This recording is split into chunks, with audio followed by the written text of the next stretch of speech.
Yeah, I'm muted. Yes, I know.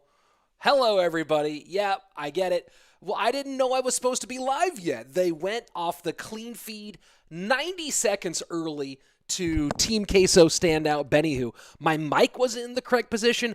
I'm just lucky I had the stun glasses on in time, right? So here we go. Hello, welcome. I'm Rich Slayton, caster for Clash Royale League and other Clash Royale things. Also some other things that I cast besides Clash Royale, but here we are for a CR event, $32,000 on the line.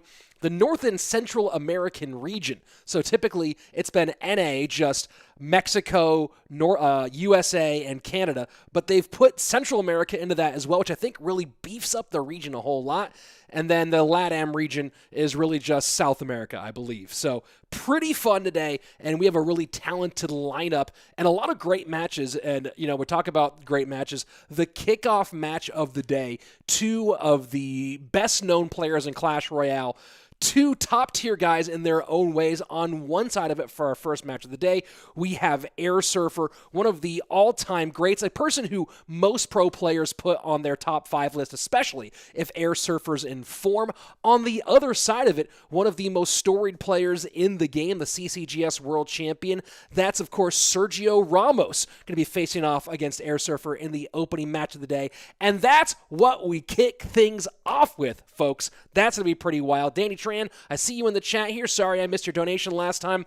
I guess, did the super chat pick it up? Not entirely sure. Let me tell you what else we have lined up for today. Coming up second, Lattack and Qasim. Again, some of these matches might take place off stream, just so you know.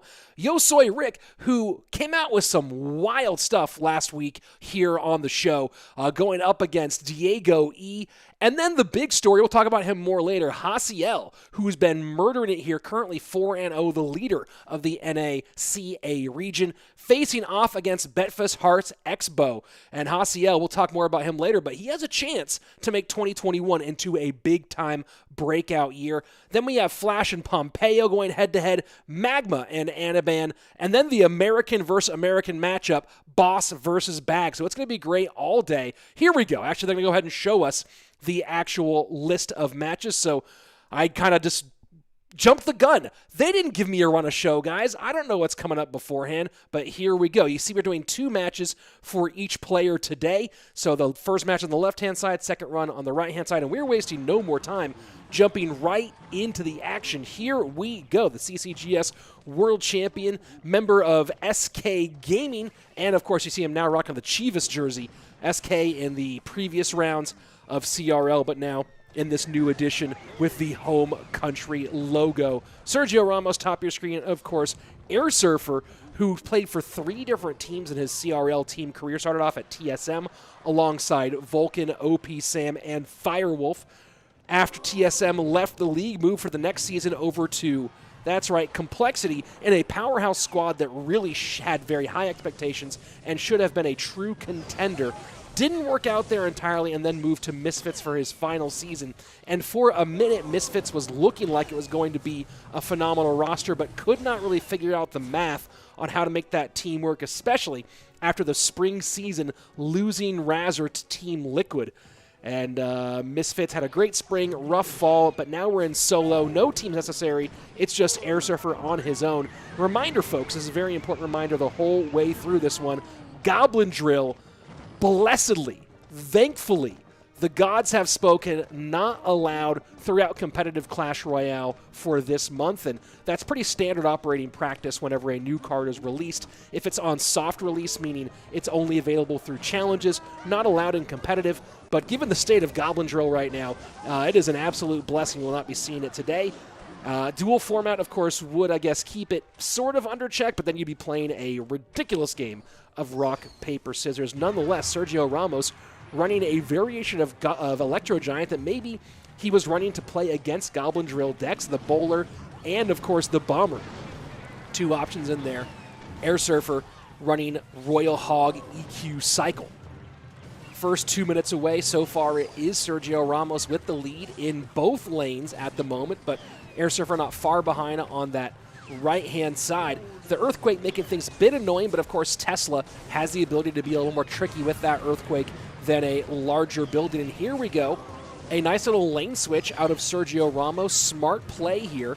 High Tesla one more time. It's going to be Tesla spam and Firecracker cycle. That's going to be the name of the game pretty much the whole way through for the American. We'll see if he can do it enough to not just keep stuff off the tower, but also, of course, turn into offense. But against Goblin Cage, Bowler, and Bomber, if Airsurfer pulls this one off, it's going to take a whole lot. So we'll see if the magic for Airsurfer can hold up. It's going to be a rough one there. And, of course, Electro Giant sets up one more time for Sergio Ramos on the left-hand side. Electro Spirit high to give that Firecracker some room. And this is what Airsurfer wants. This right here. Just can he find enough Firecracker chip to get on that right-hand tower and Earthquake cycle? I'd be surprised if he sends many more Royal Hogs pushes. He might send them just to draw a response, but I'd be surprised if that's something he relies on significantly, and if it does gives him much value either way. Firecrackers trying to get piercing damage, and Earthquakes feels like the name of the game right now for the former Misfits player.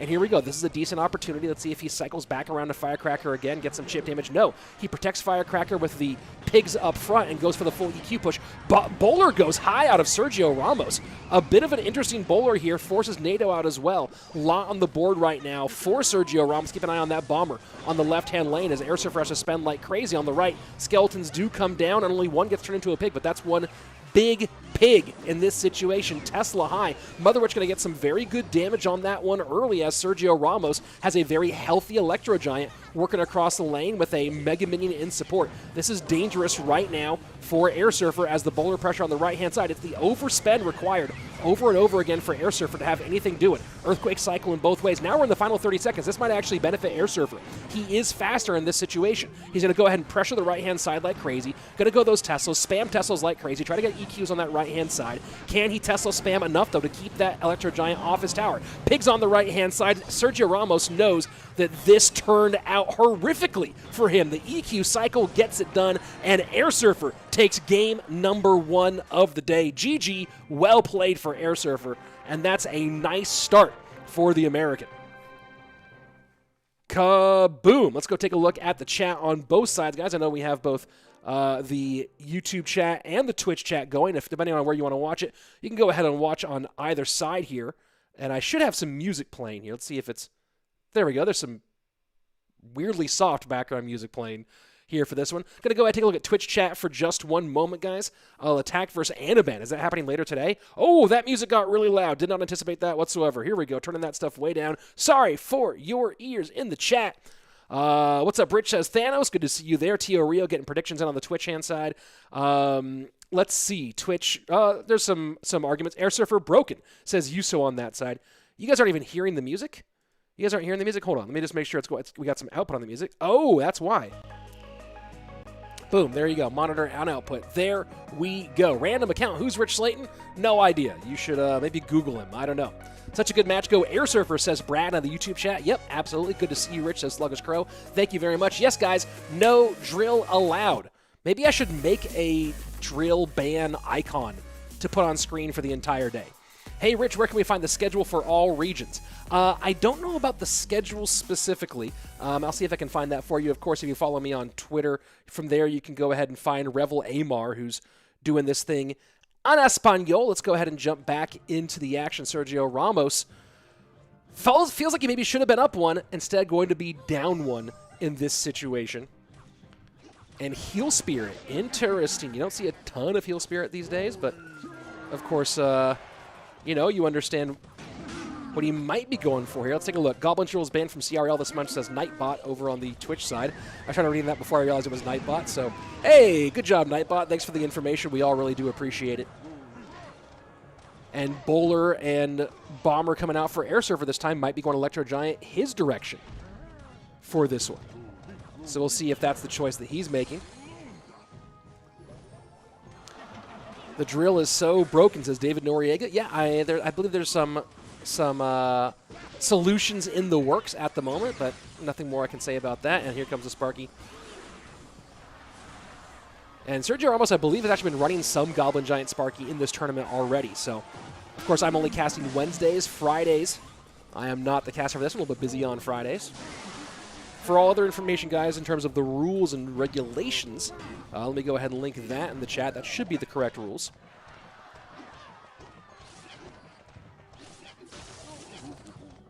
And a bowler on the right-hand side should get one big old roll. So advantage Sergio Ramos so far. Expert beginner saying E-barbs are too broken. Yeah, there's a few cards out there that are causing some challenges at the moment. At the moment, you see Sergio Ramos, Goblin Giant Sparky already a menace, add in E-barbs on top of it.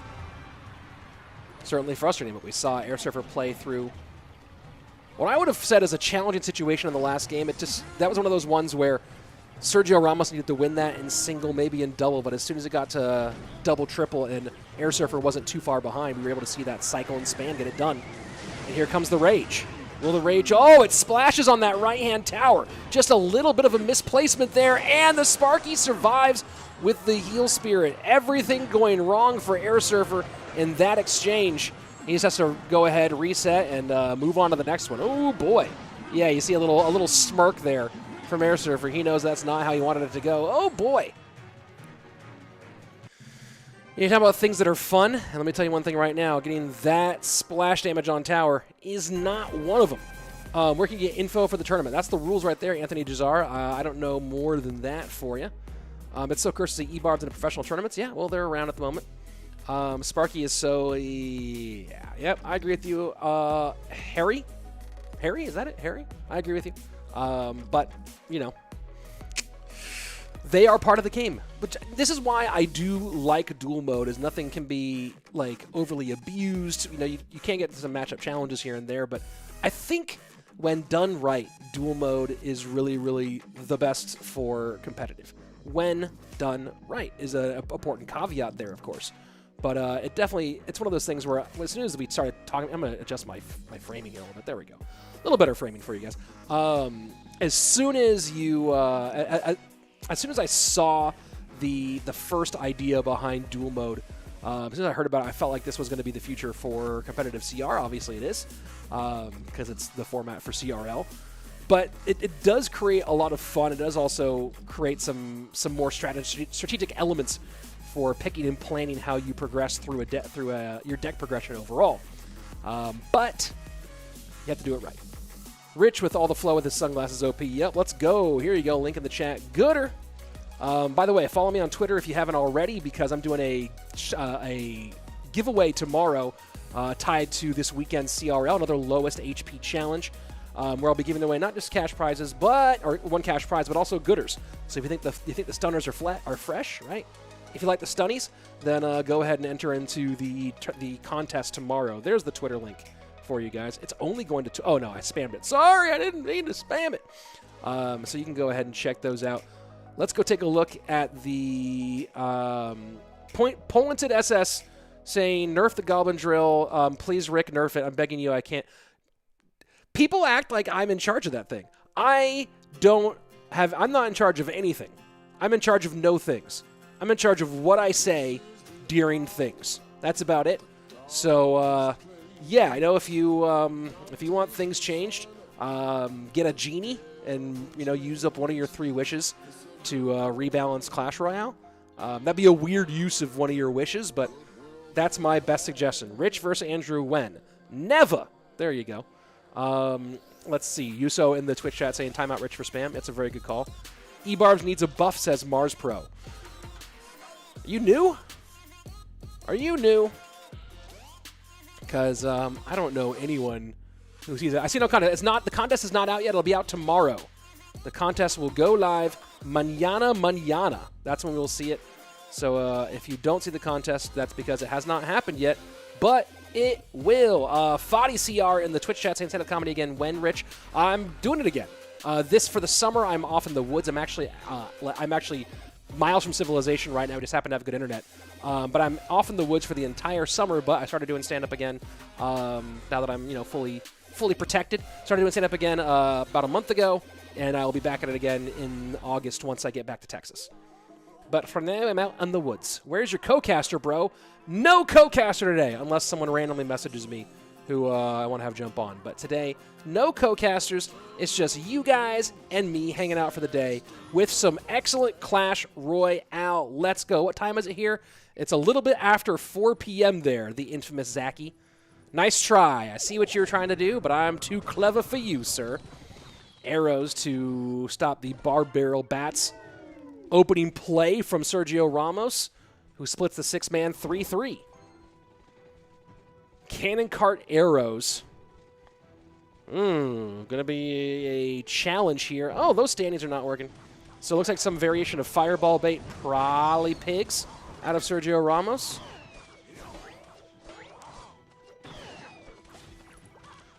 And Firecracker gonna go ahead and activate Le King Tower while getting one shot on that right-hand side.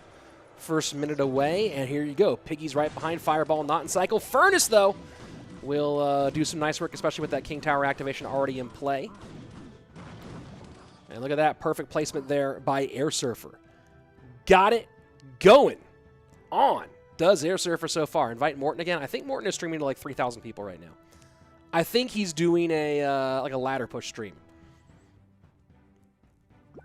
The Hunter in YouTube chat saying the Goblin Drill should spawn a P.E.K.K.A. on death. You know what? I'm for it. You know what would be a fun party game mode is if you got 8 cards, but you didn't know what they were until you played them. Like until you play them, they all have the question mark rather than the card face. That'd be interesting. Non sequitur. Here we go. Final 15 seconds of regulation time. 3-3 split again for Sergio Ramos, who so far is doing fine on both sides of the board.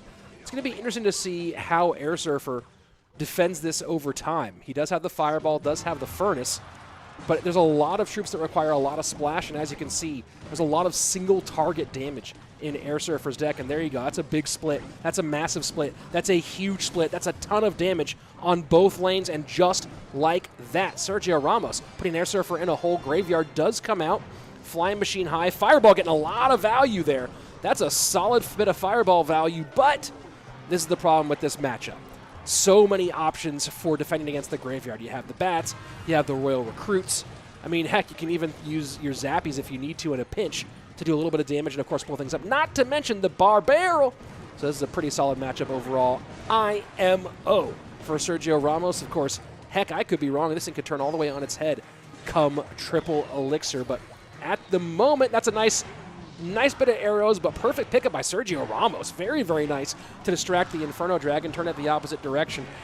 At this point, Sergio Ramos does have a pretty comfy lead of about 1,000 HP. Of course, with Graveyard, that can turn on its head in a heartbeat. But, of course, Royal Recruits, now that we're getting into the faster HP, it's unlikely that Airsurfer can outcycle and really get Graveyard down in a meaningful way. So we'll see if he can do that in triple elixir. It's going to be difficult for him to do. And does he go for the Fireball high? Does not get the Flying Machine. Oh, no. Airsurfer being forced to spend a little bit more there to take care of the Flying Machine. And just like that, Sergio Ramos gets a big elixir advantage. Splits his Zappies, 2 to the left, 1 to the right, with a 3-3 split on the Recruits up high this time at the bridge. Inferno Dragon stuck with not a good target and, of course, a Zappy to keep it in check the entire time. Fireball works on the left-hand side. Flying Machine comes in on the right-hand side, and that's damage in both lanes here. A ton of damage on that right-hand lane, now under 1,000 HP. And this is Sergio Ramos running away with the matchup so far. Sergio, of course, has been doing fairly well so far in this tournament. At the moment, 3-1 in match play. As you go into this one, he is now 7-4 in gameplay. A win here would move him to 4-1 and give him at least temporarily sole possession of second place in the NACA region. 50 seconds left to make his case for that one as Airsurfer tries to find some way to break through here, but this is just absolutely brutal. This time Fireball doesn't miss a thing, but of course right behind that come the Piggies, second Furnace down, trying to keep them in check up high. But that 968 on the right-hand side is brutal, and Sergio Ramos doing a good job of just continuing to make the fight at the bridge happen and give absolutely no quarter, no option, no way to find room for those graveyard pushes to get in. This is a healthy cannon cart. This is going to be his only opportunity right here. Inferno Dragon comes in. Zappies are down low. Arrows get through, and Inferno Dragon gets on tower. But the Zappies do control. No, do they not? The Zappies don't do it. The Zappies don't do it. Oh my gosh, the Zappies stay on the graveyard. The Zappies stay on the graveyard, and Airsurfer snatches victory from the jaws of defeat. Absolute pandemonium. What the heck just happened? Airsurfer gets it done from the grave with the graveyard. Let's go. That was an absolutely crazy finish here to open this one up. He is cracked. Let's go. You know, let's go back to his victory screen. I left that victory screen too early. Let's go back to the victory screen and just enjoy what Airsurfer did there. Insanity. Okay, let's go. Wild. Absolutely wild. Sergio Ramos just, man, those zappies playing defense against the graveyard, and just nothing picks up the Inferno Dragon. And Inferno Dragon go, says the hunter. Yeah, it does. That Inferno Dragon went real hard all over the place there. Absolutely brutal. Insane. Let's take a look at the chat. Yeah, a lot of wows over on the Twitch side. A lot of wows over on the YouTube side. Maybe some less pleasant commentary there as well, but you know, that was an interesting finish there, of course. Checking on something here with League Ops for a second. This is why you should never give up, kids, no matter how hard the matchup is, says FadiCR1 in the Twitch chat. Absolutely right. Just go for it, dude. You don't know what your opponent's going to do. Never, ever. No retreat, no surrender, as the 80s movie once said. And here we go, taking a look at the current standings. Airsurfer is the one who goes to 4-1 rather than Sergio Ramos. And you can see Hasiel still there at the top. We'll be seeing him later today. Bag behind him at 3-1. Pompeyo at 3-1. Those are the three spots that would move on to the next round if the standings stayed the exact same way they are looking right now. In the middle of the pack, Pompeyo, Sergio Ramos, Magma, Anaban, Qasim, Boss, DiegoE, and YoSoyRick. At the top of the bottom there against Betfas, Lattack, and Flash. So, got to try to battle their way to stay in this one, of course. Let's see. The Hunter in our YouTube chat saying, I once left the match. I got hard countered in, logged back in 2 minutes later to find my opponent also left at the same time. I won that game. Yep, there you go. Ernesto Lopez. Rich, can I get greeted by you? No, Ernesto Lopez. You cannot get greeted by me, Ernesto Lopez. Airsurfer is a monster, says Rafael Veras. He kept calm all the time and did what he could. Amazing victory. Yes, very, very well played. Very well played. An update for you guys on the off-stream matches. There's one that I'm a little bit disappointed in here, and that's Boss versus Bag is going to be an off-stream match. Interesting. I would have liked to see that one, considering that this is the this is the big American matchup. But I guess Boss versus Bag being done off stream here. I'm not in charge of that, unfortunately, folks. Yeah. Let me see it English. Let me tell them English wants Boss versus Bag. I'll just tell them that and see what they say. Boom Beach Pro says Rudy. I didn't know people turned pro in Boom Beach, but, you know, do you? Let's see. Yeah, but Lattack versus Qasim, DiegoE, Magma is one of them, and Qasim versus Hasiel, even though Hasiel is currently the group leader. So, you know, again, I'm not in charge of the lineups for the day, of the matches for today. Waiting for that match. Yeah, I'm asking them if we can get Boss versus Bag, because that feels like one that should be on stream. You know what I mean? Given for the English viewers at least. That feels like one that should be on stream, but, you know, we'll find out. Sergio has horrible luck, says Big C. Yeah, and also, you see an Inferno Dragon coming to your Princess Tower, you put a thing on it, or in front of it. You know what I mean? Just kind of a thing. Qasim versus Hasiel would also be good. Yeah, Tio Rio, I agree. Qasim's been in this tournament, not playing at his best level, but Hasiel, of course, playing real well so far. So very cool for him. Who are all from Central America in today's competitors? Ernesto Lopez. You know, I don't know everyone's country of origin precisely. Let me go ahead and see. Let me look at the schedule for today. Because I don't know who's from Mexico and who's from Central America specifically. Yeah, I don't know exactly, actually. Rich, when is monthly CRL starting back? It's every month. It's all the time. We just did the qualifiers last weekend. This upcoming weekend is the top 8. You can see that on the Clash Royale esports channel. For more information, go right here to this website, esportsroyale.com. There you go. There's the link. The link should be coming in the chat here. Things are going a little slow here. Hold on. Come on. Come on, link. Go to the chat link. My link button's broken, guys. My link button is acting up. We're waiting on our next one here. There's been some technical difficulties over on the production side. I'm just getting a clean feed here, so waiting for them to give us some sort of information here on what's happening next. I think they're trying to fix the standing stuff. OMG, in Indonesia, it's 6:30 a.m. Yeah, well, it's 6:30 a.m. somewhere most of the time. You know what I mean? Or a lot of the time. Every hour. No, even it depends how you define it. Where was the old CRL usually filmed? Asked the Hunter in our YouTube chat. Well, that depends on what you're talking about. First CRL, 2018 CRL, a.k.a. Vertical CRL, was filmed at a soundstage in Woodland Hills, California. And then the next 2019 year of CRL was filmed at a soundstage in Manhattan Beach, California. And then 2020 CRL was filmed in the cloud because, you know, we were all at home. So there you go.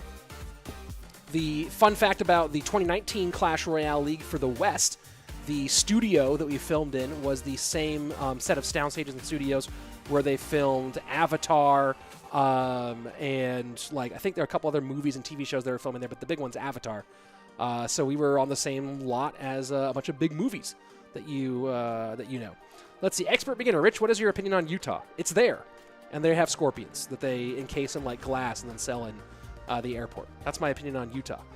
All good matches, says Joker in the Twitch chat. Yes, they are. Rich, I'm back, says Zigzag Nemesis. Good for you. Let's see. I'm still waiting to see what's happening. I'm getting no information from these people. Here, I'll show you what I'm seeing on screen. I'll show you what I'm seeing. It's just video of Benny Who. So there you go. This is what I'm seeing right now. It's just Benny Who hanging out. He's kind of talking to his chat. He meant the Utah Jazz. Well, Karl Malone and John Stockton were an excellent duo. So there you go. That's my entire opinion on the Utah Jazz. Let's see. Rich is a legendary caster. That's very nice of you to say. Espanol, where is that? Kaboom there, Giovanni, in the YouTube chat. Why are my buttons not working? Why are none of my buttons working? I'm pressing the do that button. Are all my buttons broken? It's just broken, huh? Stream Deck's just broken? You're just gonna do me like that, Stream Deck? You gonna do me like that, Stream Deck? Man, my computer has been bugging out today. Here you go. In Espanol, I'll just have to do it by hand because my Stream Deck is being real busted right now. Do I watch football, soccer? I've gone through phases here and there. I lived in Scotland for a little while, watched some football/soccer there for a minute. And I'm a supporter of Austin FC in MLS, but, you know, I don't watch a ton. Who's better, Kuchiku or Benny Who? Benny, in my opinion. That's my opinion. Let's see. Richard from LA, and we open up actually in any stand-up in the future. There's the Comedy Store is having stand-up right now. I don't live in LA anymore. I live in Texas now, though. But yeah, the Comedy Store has shows like right now. I think that you have to either, I think it's either like you have to show your vaccination or it's like a rapid COVID test. I think that's how it works there. I don't know how famous people find English stream first when they have their own Spanish community. Yeah, because a lot of them are only looking on YouTube and not Twitch. I think that's what it is, Yuso. So there you go. Let me go find out what the heck is going on, because this is a lot. You know, it's fun to hang out and chat. You know what? Go ahead. Ask me questions. Whatever you want, and I'll answer it. Assuming I deem that the question is appropriate and non-toxic. Zigzag Nemesis saying, I severely disagree with your opinion. Oh, okay. What do you think about the drill? I think it needs some serious rethought. How am I? I am well. Thank you for asking. These are kind of right down the line questions. This is an AMA until we get the games back. This is going to be an AMA. What sport do I follow? Probably the closest one I follow is mixed martial arts. I follow Texas football. I've gone through phases. Like I went through for a long time. I was a big Oakland A's fan, big Sacramento Kings fan. But you know, like my interest in things ebbs and flows. But yeah, I've been. I used to work in the mixed martial arts business. Called a bunch of fights. It's pretty cool. We have a game. I guess we'll go. We have a game that is. Oh, there's some problems with Rick's camera.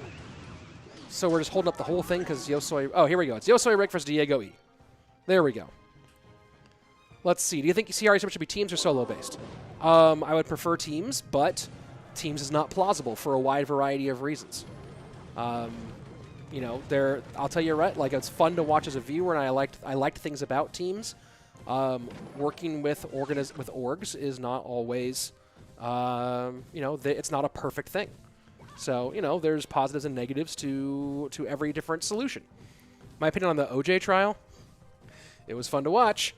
Let's see. What's your favorite comedian, male and female? I don't really have a favorite specifically. I have lots of people I like a lot. Have I ever watched arm wrestling? No. Hog EQ or Hog Rocket? EQ, because Rocket just makes me ugh. Who sees a better pro, JP or Pompeyo? JP. Pompeyo's a better ladder player, JP's a better pro player. What's your favorite sport to see/practice? Ultimate Frisbee. My favorite one to play and practice is Ultimate Frisbee. My favorite one to watch is mixed martial arts. Does DiegoB still play? I don't believe so. Would I consider myself snarky? Not in a negative way. It depends. Depends on who I'm talking to and the context. How did I get involved in the CR community? That entire story is in an interview on Rose's YouTube channel. I gave you the entire full version of how I became the caster for CRL is described. If you go to Rose's YouTube channel, if you type in like Rose Rich Slayton, you can find an interview where I tell the whole story of how I became the CRL caster. A CRL caster. I guess there's more than one, obviously. Do I watch CAWA's videos? No, I talk to him enough that I don't want to also watch his videos. I've watched a few here and there, obviously. Ash is great. But I also don't really watch any YouTubers. Very rarely do I. Especially not like CR YouTube. I tend to watch, if I watch YouTube, it's other stuff. Who's my favorite UFC fighter? Nate Diaz. Here we go. YoSoyRick with the Electro Giant behind tower. DiegoE. Hog EQ. So we've seen a variation on this matchup earlier today.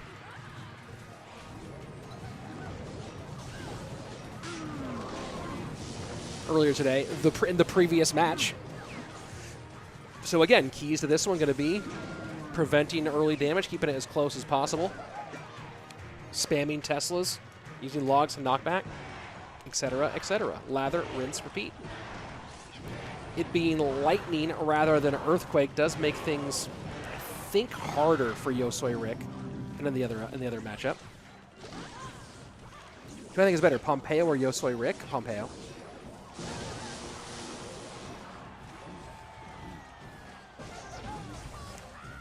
Hog in. Will he NATO here? Yes, he will. Smart play there by Rick.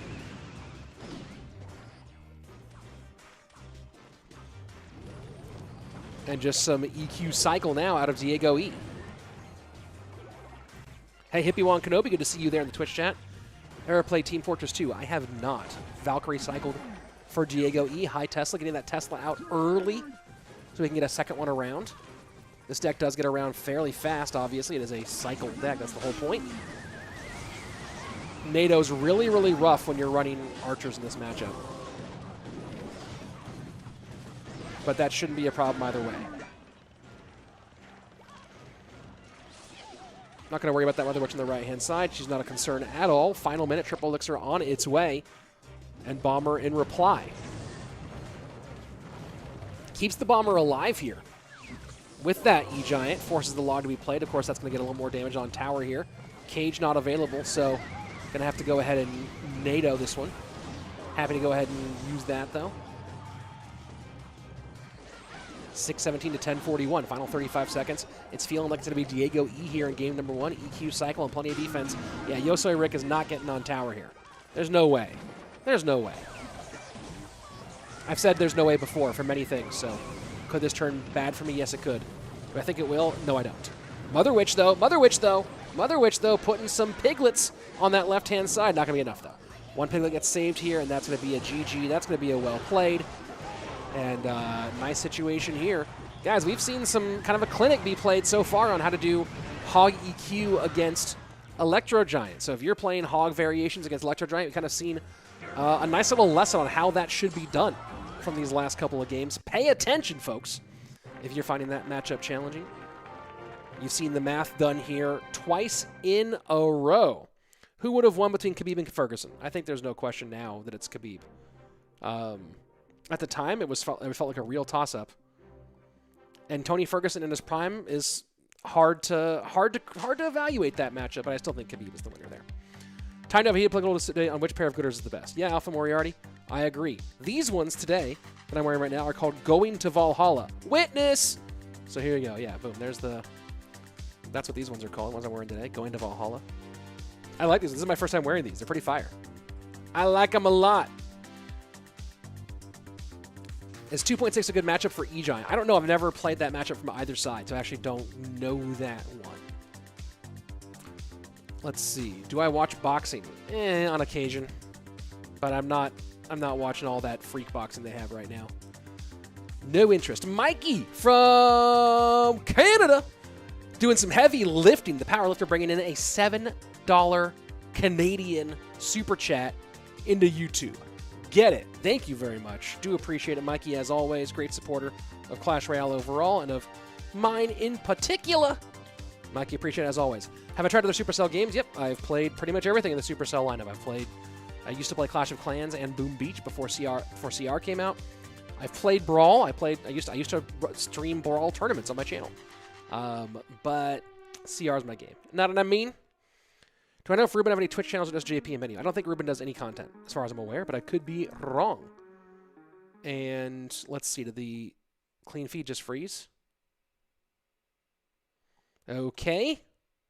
Let me back out here and see if that's on my end. Clean feed frozen. Let me go ahead and ask and see if that's my problem or their problem. Because that one is, Hey, Rich, how can we get pro players friend links? Be the official caster of Clash Royale League. Oh, the feed is down. Okay, so it's not on me, it's on them. Rich, would you like to have a political debate right now? No, I would not, Zigzag. There you go. How many trophies do I have on my main? Right now, I have no idea. No clue what I have right now. Somewhere high 5,000s. But I don't push early because it's brutal. Tosfiker Rob says, haven't played CR in about a year. Anything worth coming back for? Missed the pro scene and especially the tournaments. I'm back watching your streamer now. Oh, cool, man. Yeah, the latest update made progression way, way, way easier. So progression is off to the races now. So go ahead and jump back in, and you can get maxed out a whole lot faster. And then, of course, compete in CRL, which is open to everybody. The infamous Zaki saying, yeah, man, I'm having a good time here with rich and folks. Wish I can donate, but a $1 equals 20 at my currency. Well, there you go. Every little bit helps, guys. If you wanna hang out, great. If you wanna subscribe, will my button work? None of my buttons work. What is happening? Why are my buttons not working? It's so emotional. Let me go ahead and I'll just have to do a cut and paste here. If you want to subscribe to my YouTube channel, that's a way to help. Or you can donate. You can super chat whatever you want. However you want to participate in this thing, be here. Connor or Dustin? It's hard not to say Dustin. I think there's a certain amount of money that makes it hard for you to lift your fists, if you know what I mean. So, we'll see. We'll see. Can I tell Supercell to make a Supercell crypto token? You tell them. I don't know. I'm not. I think there's a lot of interesting applications for crypto. I don't think we've seen the best ones yet. Already maxed. At least one old count, but hey, dope. Yeah. Will we be doing team tournaments again? I mean, there'll always be other team events, but the old CRL that you used to know, that I don't think you will ever see that version of CRL again. Best part, you still read more comments than any other streamer, probably. Well, yeah, especially when I've got nothing else to do. When there's no Clash Royale happening, when we're just sitting here, you and me, just hanging out. If it's just us, then yeah, here I am, hanging out. I don't know what this feed is broken today. I'm sharing this link everywhere, especially some good Clash Royale groups. Thank you very much to the infamous Zaki. Yeah, we're just hanging out. Okay, we're back to the AMA because nothing's happening. So bring it on, folks. What do you got? I'm here. I am here for you. Let me check. I'm gonna check my messages here. Hey, oh, it's crispy. Love the sunglasses you have on, Rich. Just text. I gotta order a pair. Oh, you do? Well, then go ahead and do them right here. Boom. There you go. There's a link for you. I'll put it on both Twitch and YouTube. Will there be no CRL World Championship? There will be a CRL World Championship, but it's going to be more like what CCGS was because it's an individual thing. So there will be a World Championship. It'll be in December. This year, the World Championships will be online Maybe in 2021 they'll return to some sort of live events, but there's no live events planned for 2021. So there you go. Let's see. Let me go to Twitch for a second. What's my chess rating? Bad. Tio Rio, I got a question. Do you know which size head should wear, the regulars versus which should wear the wider ones? I wear a 7 3/4 hat. I got a big head, and I wear the OGs, the regular ones. So take that as you will. I have worn the BFGs, which I think these are actually, no, those are regulars. Do I have any BFGs in here? I don't think I do. I have worn the big ones, but I typically I just wear the OGs all the time. Let's see, back to YouTube chat, since we're still hanging out for basically forever. Oh, there's a new clean feed. All right, they just messaged me a new clean feed. Hold on, folks. New clean feed incoming. Let me go ahead and find it. Where did I put it? Did I put it in here? Here we go. New clean feed. And DiegoE won the match against YoSoyRick, just in case you guys were curious about what happened in that situation. Let me go ahead and make sure the clean feed is going to be in, whatchamacallit, in 1920 by 1080. And then I will go ahead and we'll get back to, let's hit the live button, make sure we're all nice and live. Great. And I have the clean feed's back up again, so as soon as we have games, I'll switch to the games. All right, let me go take a look at the, do I have any sort of promo code for a discount? No discount, just use that link and, then they know that they should keep working with me, basically. Let's see, let me go back to the, let me answer all these YouTube questions really, really fast before we get to our next game, which we're still waiting for. Christian Santana, hey, Rich, great stream, cool. They should do live TV Royale, a top ladder match of the top 1,000. Be very interesting, especially at the end of the season. Yeah, that would be cool. Will there be no CRL World Champion? There will be. Will we be doing Team Esports again? Not for Clash Royale League. Maybe other independent events will be team. But since CRL no longer does 2v2, any team event would be like, what you've seen for No Tilt Worlds and things like that. Do you like Hog EQ Mortar? It's been fun to play on occasion. Give me a tip how to become a pro in Clash. Make top 1,000 in ladder. Here's the buttons don't work and it's killing me. Why have a stream deck if the buttons don't work? Come on, buttons, help me out. Tip to be pro in Clash, yeah, make top 1,000 on ladder. Hey, Rich, Morton with his best deck for Serge with his best deck BO3. Who you got? Right now, Morton, because Serge doesn't play. Did I go to college? Yes, University of California at Santa Barbara.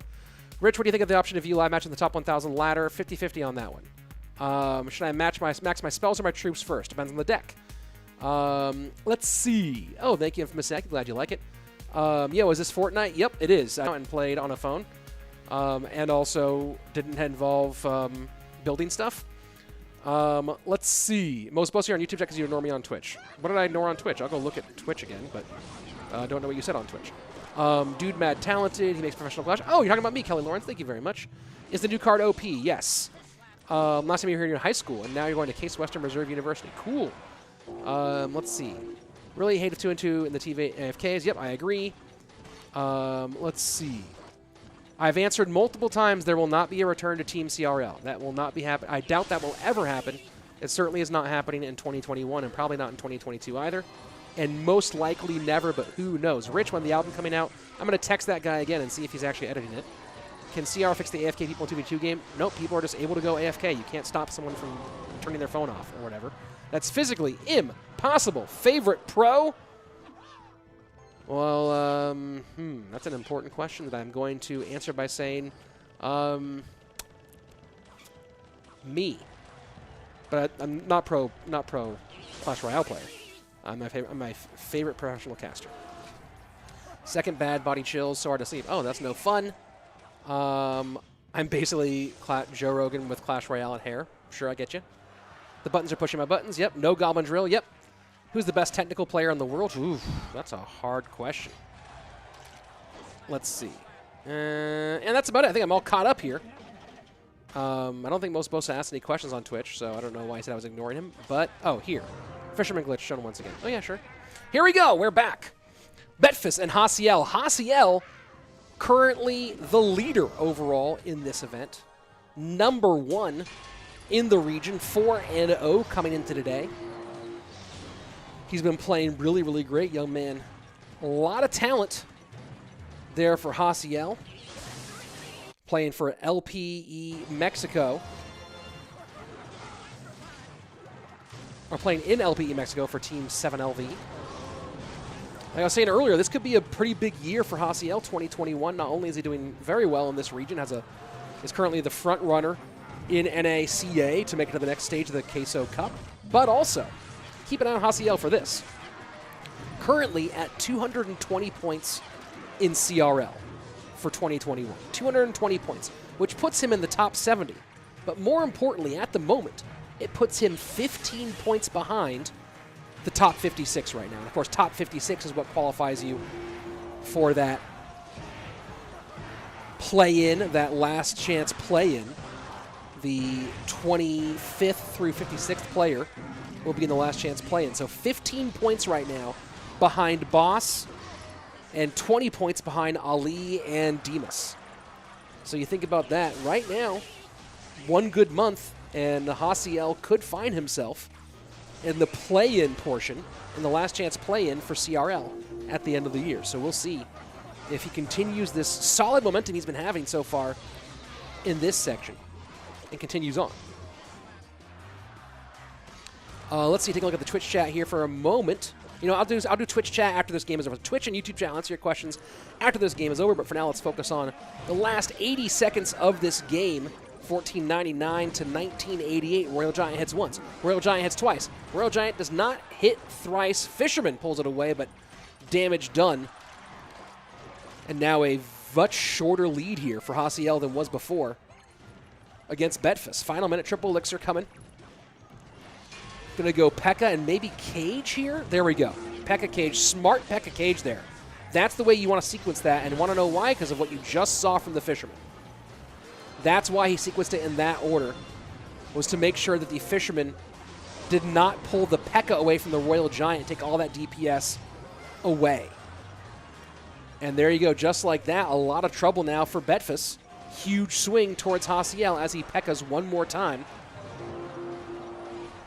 And Mother Witch behind the P.E.K.K.A.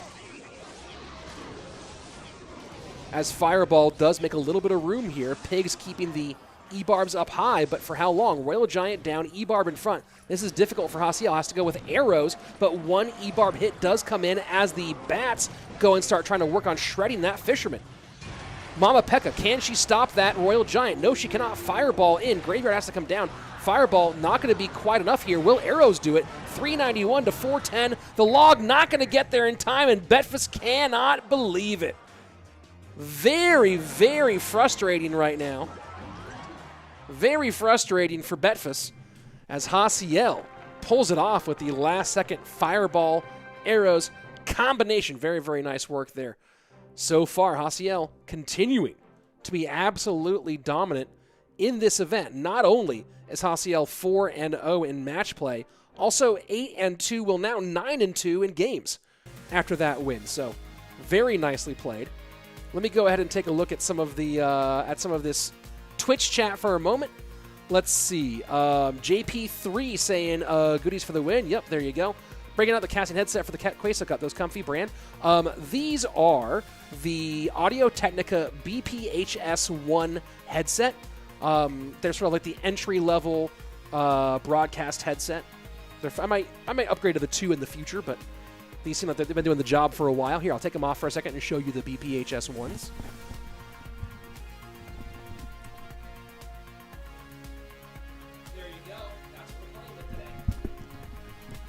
And they have like a 1/4 inch plus SLR.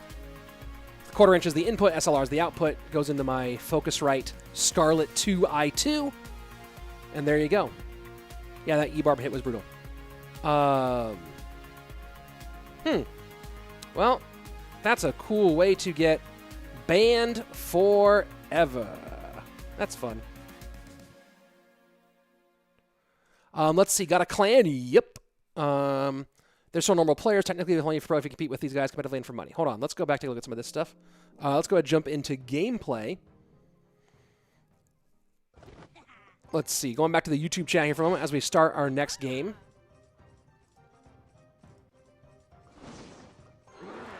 Did I watch the YouTube boxing matches? No, I don't care about YouTubers boxing because they're not boxers. The best technical player uses Goblin Drill because, you know, yeah, Goblin Drill's being used by everybody because it's Goblin Drill. I wouldn't call Mohammed, Mugi, or Ruben semi-pros. Oh, your opinion as a semi-pro player. Is it those are the most technical players? Oh, yeah, got it. How can you be semi-pro? I think that, I mean, it's semi-pro. It's interesting because you call pro player, like whether it's their full-time income.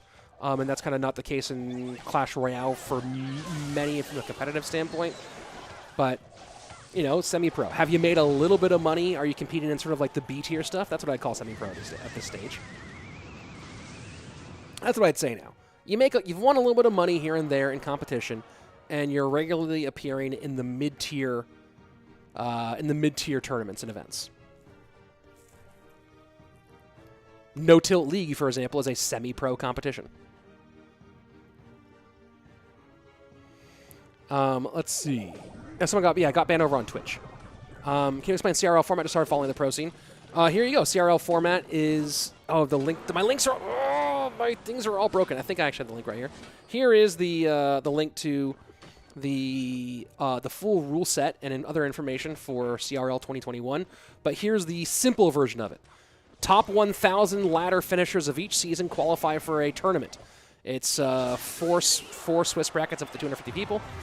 You play through the Swiss bracket. The top 8 from each Swiss bracket make it to the round robin day 2. You have 8 groups of 8, and the winner of each group makes it to the monthly final live on the the Clash Royale YouTube Esports channel, Clash Royale Esports YouTube channel, where it's casted by myself, Andrew Guy, Crap, a.k.a. Joshua Sharon, and Eric Benamu, EB7. And that's where you play for the monthly 20,000 grand prize. I think it's like $60-something thousand each month up for grabs. 1.6 million in total for the season. At the end of the year, after all 8 of our monthly finals, the top 24 automatically qualify for World Finals, and the 25 through 56 ranked players qualify for a last chance play-in for the final, whatever it is, 8 spots.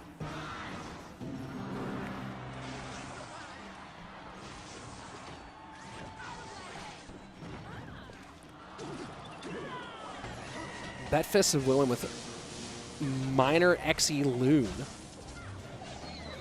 And so far not working out for him. Snowball trying to maybe predict the Skeletons or Ice Spirit there at the end. Doesn't matter here. Hasiel's got it done. GG comes out for Betfas because he knows that's it. And Hasiel catching the white flag miner at the end. Hasiel now 10-2 in games, 5-0 in match play, completely dominant, completely in charge of the North America, Central American region. Very nicely done by Hasiel. This has been a great event for him. The Tree Lines with a $10 super chat in YouTube. Stoked to finally catch one of these live, sending support and props in California. Thank you very much. I'm actually in California as well for the summer. Let's go. Let's go. I'm going to Twitch chat will be with you in just a moment. Let me just finish up with the YouTube stuff. Curious about what's going on YouTube.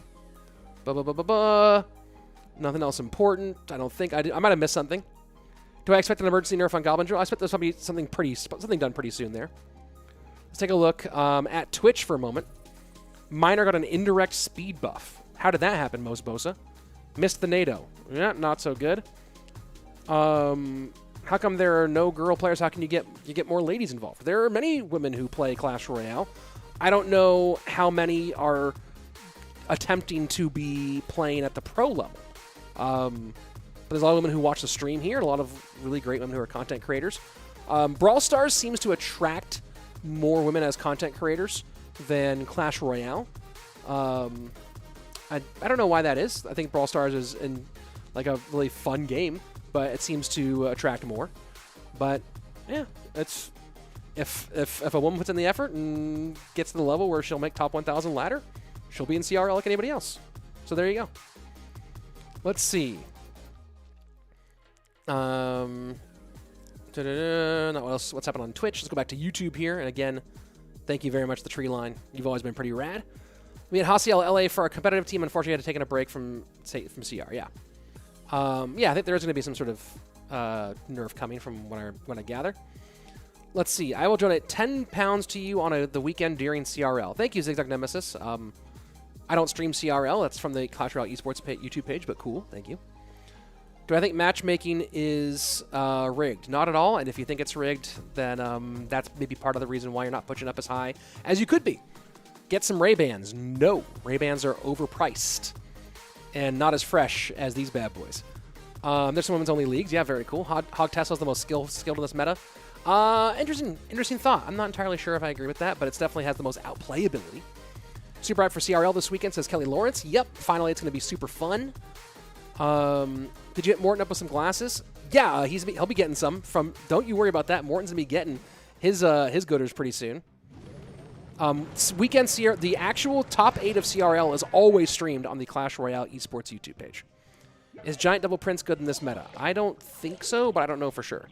Thoughts on 2v2 ladders and 2v2 tourneys? Those would be very fun, Big Poppy, but they're really only a small portion of the player base would care about it at all. 2v2 never got popular in any meaningful way with the majority of the community, and most people who played 2v2 didn't actually play with a teammate. They just solo queued. I think that 2v2 challenges could be fun, and people might take that more seriously, but a 2v2 ladder, I've finally been convinced that 2v2 ladder just was never going to take hold with enough of the player base. Are you putting the player faces on your wall? Who knows? Not entirely sure what's going to happen there. What are some reasons? For what reasons can somebody be banned forever? Is it from the chat or from the channel? Depends on the level of toxicity and my opinion at the moment. But if you're like unnecessarily mean towards me or somebody else, and you're just like some new person who's in the channel, then I'll just ban you. I don't have any time for unnecessarily toxic or mean people. So there you go. Let's see. What's the average price of gooders? Gooders are always $25. Oh, some are $35. The occasional version is $35, but almost all of them are $25. Yeah, the CMs shot down 2v2 ladder, and I understand the reason why. Serge Rex, when did you move to Cali? I didn't move back to California. I'm here for the summer because my wife's job takes us to California for the summer, but I'll be back in Texas in August.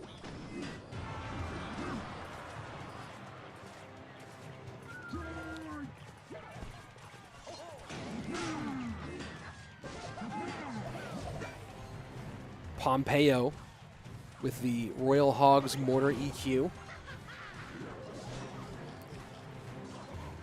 And Mortar is one of the best counters overall to Electro Giant. Gooders sound really cheap. They're not cheap, Yuso. They're affordable, but I wouldn't call them cheap. You know, it depends on how you define the term cheap, right? But they are very well made. I like them a lot. They look good, but they are affordable. Let's see. Are you still casting Apex? When I get opportunities, yes. I'm really hoping to get my hands on Apex Mobile soon.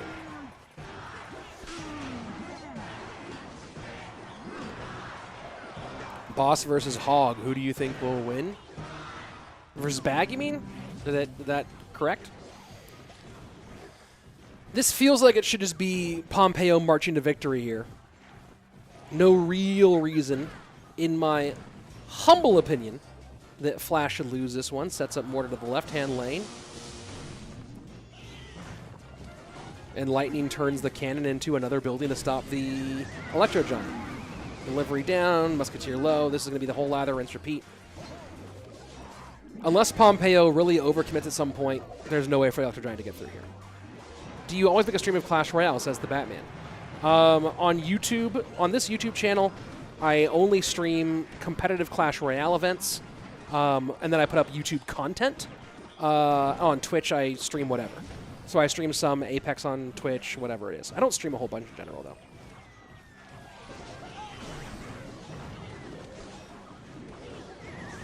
What player do you think retired too early and left a lot behind? There's only one I think of that, Jazar. The only person I think that's the case for is Faye. Faye is the only player who I think retired too early. Everyone else, I completely support their retirement. I think they did the right thing. Faye is the one player who I wish we would have seen for at least one more season. Chi-Town Gino with the $10 super chat. 6 players repping USA Today. He capitalized today, so it's like the magazine. 6 players representing that weird magazine. Not the magazine, the newspaper they give away in hotels. That's what it is. Let's go, boys. No, but he means USA, the country. But that's hilarious. 6 players representing the newspaper that they give you for free in hotels. Final 14 seconds. This one's already written. Etch this one in stone. Is Belly still playing? I think very little. B-Rad retired from competitive too early. I disagree, Cuckoo. I think that B-Rad retired from competitive at the exact right moment. B-Rad retired when he no longer felt the passion for playing and turned into a very, very, very, very, very, very successful content creator, and he's enjoying himself way more. So I think that B-Rad retired at the exact right moment. Pompeyo with the matchup and the win here in game number 1. Let's look at this chat for a second. Still gonna wait for the new Clash Royale games that will come out for USA. Don't know what that. Oh, the Clash Universe games. Got it. Let's see. Possibly like a vlog or something in the free time. I'm very, very busy. I don't really have much in the way of free time. That's a better way to put it. Is I have no free time. Maybe Electrify. Maybe Music Master, but Music Master was forced to retire by his parents. Did Colton transition to content creating? Surgical Goblin did not retire early. Surgical Goblin retired maybe late, in fact. But no, I don't think Surgical Goblin retired early. I think Surgical Goblin was done.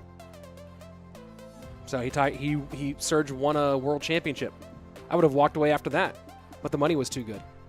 If I were him, I would have walked away. I would have announced my retirement after winning the CRL World Finals. That's what I would have done. But the money was too good, so we couldn't walk away. If that was the case, why don't all the competitive players quit now and become content creators? Because most of them don't have the drive, desire, and maybe not the ability to be successful content creators. Some do. But it just depends. But, you know, yeah, Surtag was never a CRL pro.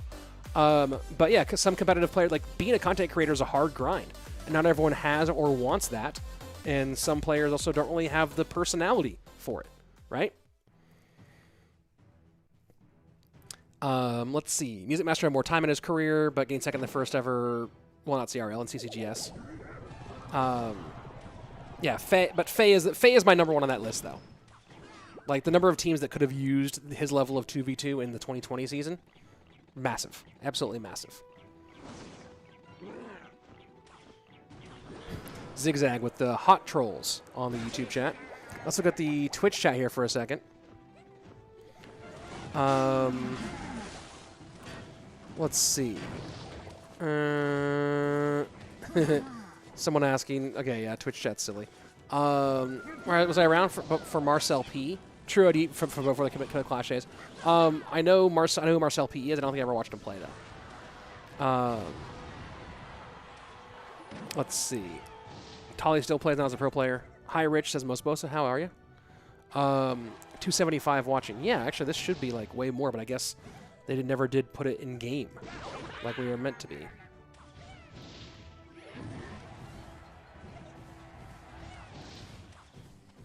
Oh, if I want to watch Boss, when is that? Let me see. Hold on, I'm working on something here, folks. Working on something here, folks.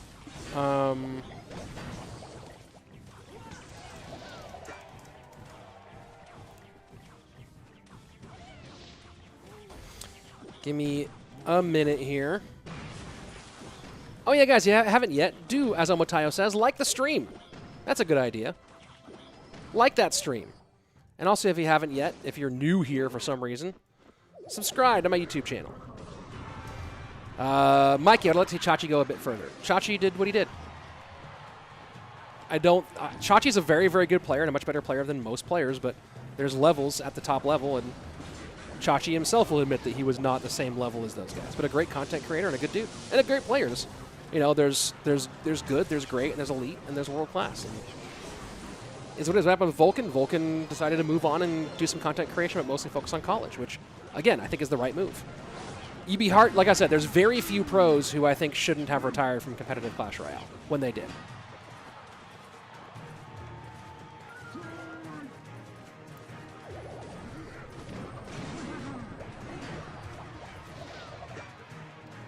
Boss versus Bag, who do I think will win?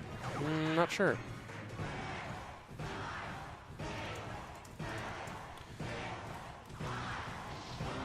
One second, folks.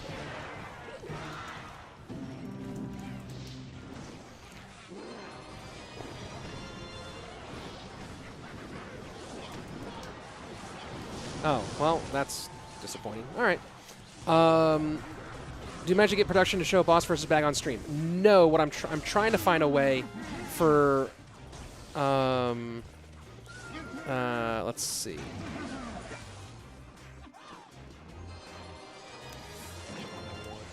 One second, folks.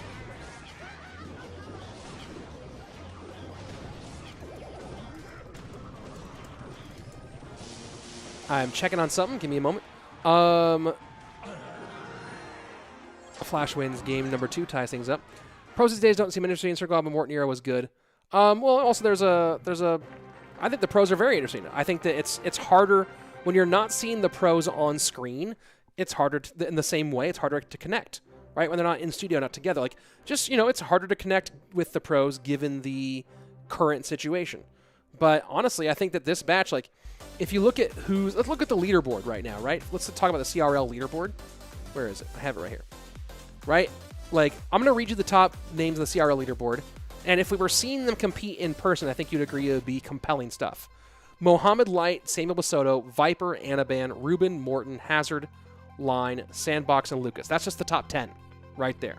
Right? You get beyond that, you get like Airsurfer, KK, Moogie, Mini Minter, Elsiop, Yuya, Hire, Pompeyo. Like, it's a really cool list. I think this is a really compelling crop of guys, including Morton in there. But we're just not seeing them play in studio together. It's it's more difficult to connect with them that way. That's just the fact. Let's see. This is gonna be a real chill. This is gonna be a real chill stream, guys, because especially with all the delays and stuff like that. And okay. Got it. Just checking on something. Let's see. Who's the oldest pro and how old is he? Youngest. I don't know who the oldest pro is right now. The oldest pro in the first season of CRL was Donkey Kong, who was 28 at the time. I think the oldest active high-level pro is probably Elsiop. He's the most active high-level pro at the moment. So there you go. Did I manage to get production to show Bag and Boss on stream? I did not. But give me a second here, and I'm trying something. After this match, we'll see if we can do something different. How old is Elsiop? Elsiop, I don't know how old he is exactly. I have it written down somewhere in one of my notes, like how old he was at that time. But I'm pretty sure he's the oldest, still actively competitive player. The youngest is Bag. Not anymore. Armor Canario, the King Killer? I do. Golem for Pompeyo. What got played already that Pompeyo's running Golem right now? Let's take a look at the recent battles here and see if we can't find out why Pompeyo is going Golem here. It's Golem clone, most likely. Let's see. Rascals are out. Furnace is out. Fireball's out. Ice Golem is out. NATO is out. There you go. That's why Pompeyo's going Golem clone. No NATO. No Inferno Dragon to burn down the Golem. No Furnace. No Rascals. So there you go. Golem clone. I was wondering what the choice was there. I think the Fire Spirit rework. Jury's still out. Do more of this chill streams, Rich. It feels good. Yeah, well, some people will comment about this and be like, ugh, Rich doesn't even talk about the matches that much. That's like everyone has an opinion on. You can't please everybody, so I just please myself. You know what I mean? 1602 to 2104. How old is Mohammed Light? He's 75. Looks really good for it, though. No, I think this is Golem Clone. It's with the Skarmy, the Bats, Night Witch, and Lumberjack. If it's not Golem Clone, it's a really weird Golem deck.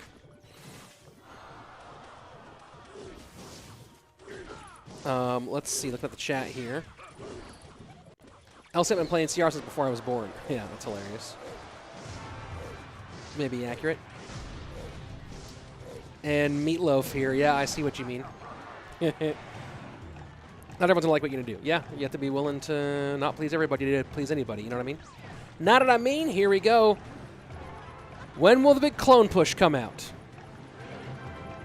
Royal Giant to the left-hand lane. Skarmy splits. Lumbajeezy working on, and there goes the clone. There goes the big old cloney clone. It's just running through a bunch of stuff. Earthquake working on the support, but oh boy. Oh boy. That's a Golem explosion on that right-hand tower. Lumberjack to the left-hand side. Oh, look at this.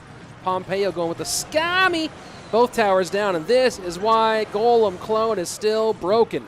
But even more so in dual mode. So, like, Golem Clone on ladder is just ugh. Golem Clone, like, in random gameplay is totally ugh. This one is while it's still Golem Clone, is a calculated Game 3 choice by Pompeyo. I wonder what his other deck he had planned here. But again, knowing that NATO and Furnace are both out, especially NATO, a calculated move there by Pompeyo. Do I like seeing Golem Clone? Pretty much never. Do I hate it in this game as much as I typically hate it? No. Oh yeah, let's go to Pompeyo's victory screen. Muhammad Light is 16, I think. He's one of my close friends. Yeah, Muhammad Light's at least 16 because he played in CRL. He's probably 17, but he's at minimum 16 because he played CRL for kicks in 2020. And he had to be 16 to play CRL. So, there you go. Oh, but now we're back to here. Oh boy, come on. So they're trying to prepare. They're trying to prepare for the boss and bag matchup. So I'm going to see if we can just go ahead. We're not going to watch the main feed here. It's going to be a little bit wonky, folks, as I didn't really plan. I didn't plan around this. But I am going to. Let's see, which account am I on? Give me a second, folks. I'm going to try to see if we can just watch the boss bag matchup. It's going to be a much less flashy stream than we used to here. Let me go ahead and change accounts to which account here? Let's go to that one. Great.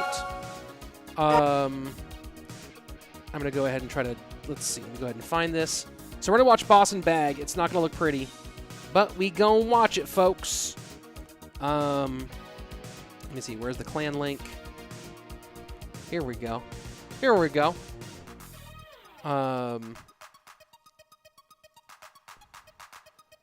Working on it, working on it. My computer's being real silly slow. Yes, open it up. Let's get in there. Oh, that's really loud. That's unnecessarily loud. Hold on. Here we go. Yes, I want to change that clan. Let's go. Get me in the new clan. Great, I don't care about this. Get me out of this. Get me out of this. I don't care. I just want to watch the game. I don't care about that either. All right, here we go, folks. We are going to watch.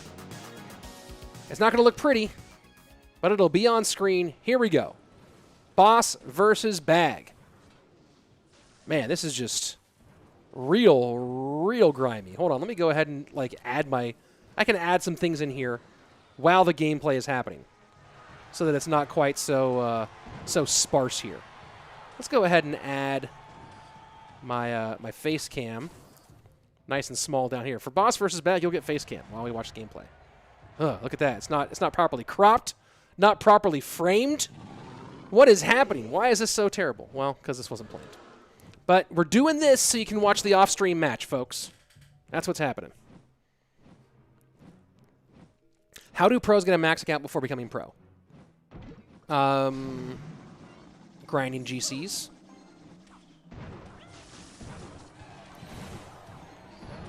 Let's see. Surge last season in CRL was kind of unsightly. That's the way to say it. Let's see. Going to the Twitch chat. What age do we go from being a young dude to an old dude? We're right around there, hippie one. Let's put it that way. In CR, I would say 21. There's no game sound. There's definitely game sound. right? You guys have game sound, don't you? I believe you do. Are you reading comments while watching game on full screen? What do you mean? The game's here. The game's on screen. And my comments are on a different screen. I don't know what you mean, Shirirang? Shirirang? I mean, we don't want game sound. What, you don't want game sounds? You don't want to hear the game? That's weird. Hey, Rich, wrong game sound. Oh! Wait, what? How is this? What is happening? Where's that game sound even coming from? You're right. That's the wrong game sound. How is that even? What is that? What? Where's that coming from? What? No. What is happening? Where is that coming from? What is that? Where is that game sound coming from? Is the the old feed is still feeding. Oh, that's weird. That's weird. Okay, I see what happened. I see what happened now. Okay, I'll fix the game sound between these two. I think that it was that the YouTube was still playing in the background on my iPad. That's what's going on. It's not a lag, it's that it was the wrong game sound, I think. I believe that's what's happening. I love how the true CR players know what decks they hear, yeah. Where's the overlay? Not light. This is not an on-stream match. This is an off-stream match, so we're watching this in-game. I was not prepared for this to be the plan today, so we're watching this in-game. So here we are. I think Miner reached into Lava Hound. Yeah, he did. Miner is Lava Hound now. Does Bag come back against Boss? EQ, Mortar Shot, and that's a GG for game one. All right. All right, let's go back over here. I'm going to try to work on some of this stuff. Give me a second here. I think YouTube is still playing in the background on my computer, on my iPad. Let me go into my settings here on my iPad. No, music and sound effects are on. Weird. Why is that happening? Let me go here, and I'm going to kill the YouTube clean feed, and I'll reopen it when it's time for us to go back there. Huh. Let's see if this is working now. There we go. So we should have the correct game sounds once it starts. There we go. There we go, folks. Once the game starts, we'll have the correct game sounds. Again, we're not going to have any... we're just working hard. What's the link for the sunglasses? What's the link for the sunglasses? Well, if my darn Stream Deck was working, I could just send it to you right now, but instead I have to go copy it. Gotta copy this thing. Copy, paste. What am I, a peasant? Here you go. Boom. There's that link. Boom. Yeah, Boss versus Bag is off stream, so respected in in-game, and I did not have an overlay plan for it. I had nothing set up for it. It's just me and you guys. Here we go. Let's jump into game number 2. You know what? I'm going to throw up some random... let me go ahead and just put in a random overlay. How about that? There's the correct game sound. I'm going to go ahead and throw in a random overlay here, guys. Let's go... Let's name this Rando Overlay. And I'm going to go ahead and find an overlay. Of some sort.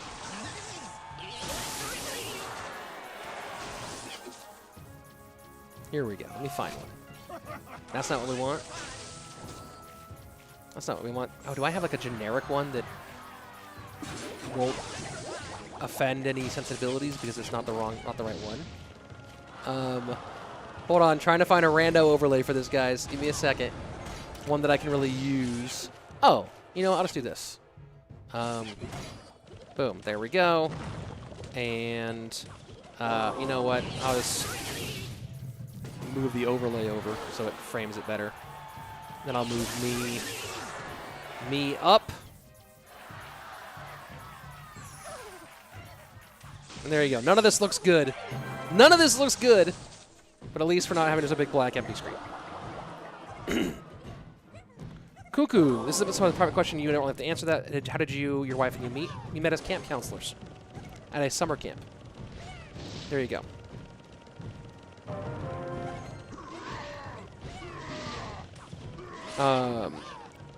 Wait, another streamer's catching up with pairs of gooders. Who? Who's catching up? There's literally no way. Hippie one. There's literally no way any other streamer's catching up, getting anywhere near close to what I have in pairs. It's not possible. And if you say Echo, he's not close. If you say, it doesn't matter who you say. There's no way Orion TV has as many pairs of gooders as I do. There's no way.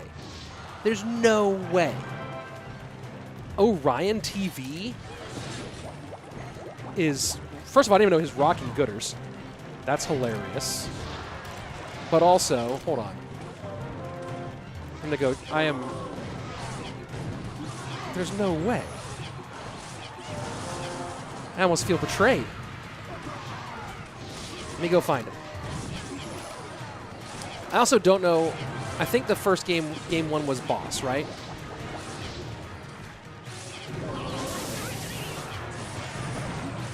This overlay, so yeah, this is the old school overlay.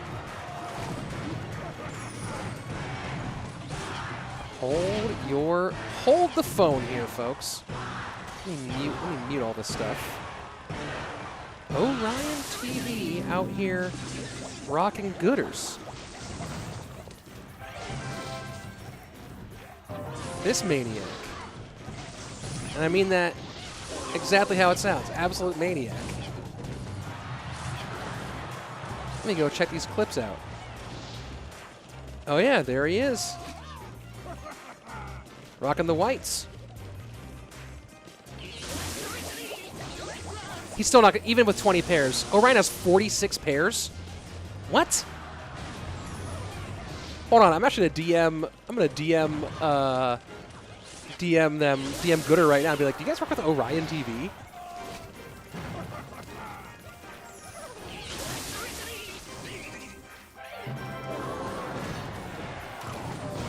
Because that's wild. Who's that 46? Okay. Rich Slayton versus Andrew Guy boxing match. Andrew's in way better shape than I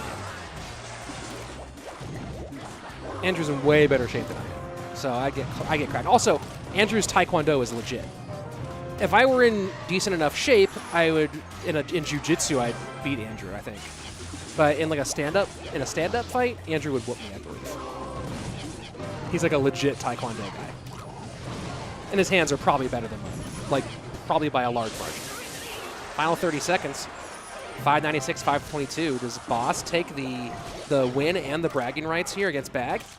Oh, fish slapping is happening. Oh, and that's it. That's GG. That's GG. Quick 2-0 there. All right. There you go. Let me go ahead and jump back to the clean feed now. Let me get back to this clean feed so we can get back into the official event.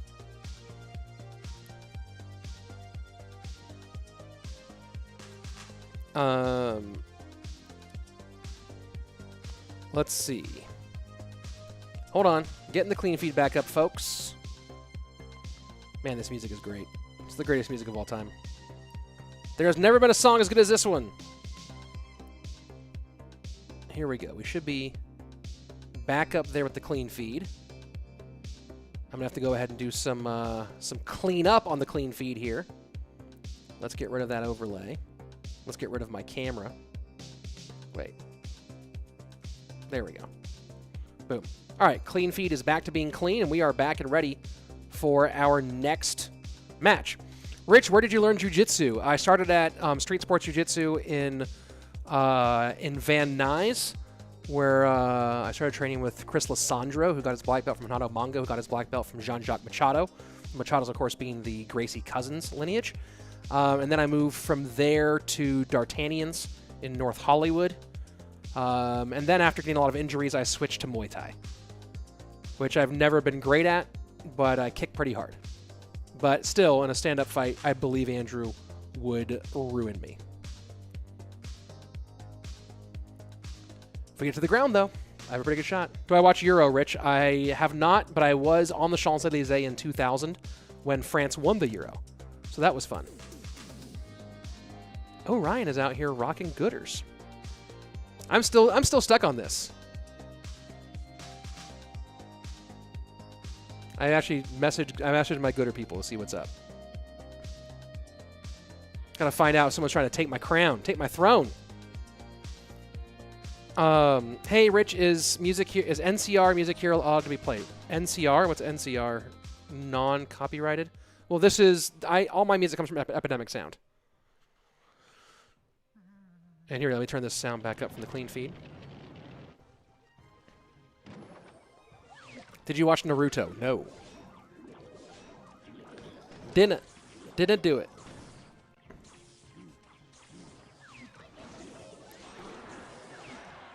Let's see. What's going on with anything on the chat? What you doing in the fight? Clash with Ash or Dylan White? Like if I'm zigzagging, that's a good question. I don't know Dylan White, who he is or what he does. Ash is really big, and he's from Boston, which automatically, if he's a big dude from Boston, that makes me feel like he can fight. But also, Ash is really, really nice, and he might feel bad trying to fight you. So you can always like use that to your advantage somehow. If you like get at him quickly before he realizes that he needs to knuckle up. Right? That's what you do, is you take advantage of Ash's niceness. That's how you beat him in a fight, I think. If not, oh boy, that's a big dude from Boston. Is it too late to start jiu-jitsu at 19 years old? Not at all. It's never too late to start. I know guys in like their 70s who just started. Dylan White's a pro boxer? Yeah, well, I think that I'd rather fight Ash than a pro boxer. Do I watch the NBA? I used to, but not so much. I used to, but not as much now. I don't watch a lot because I don't have time for anything.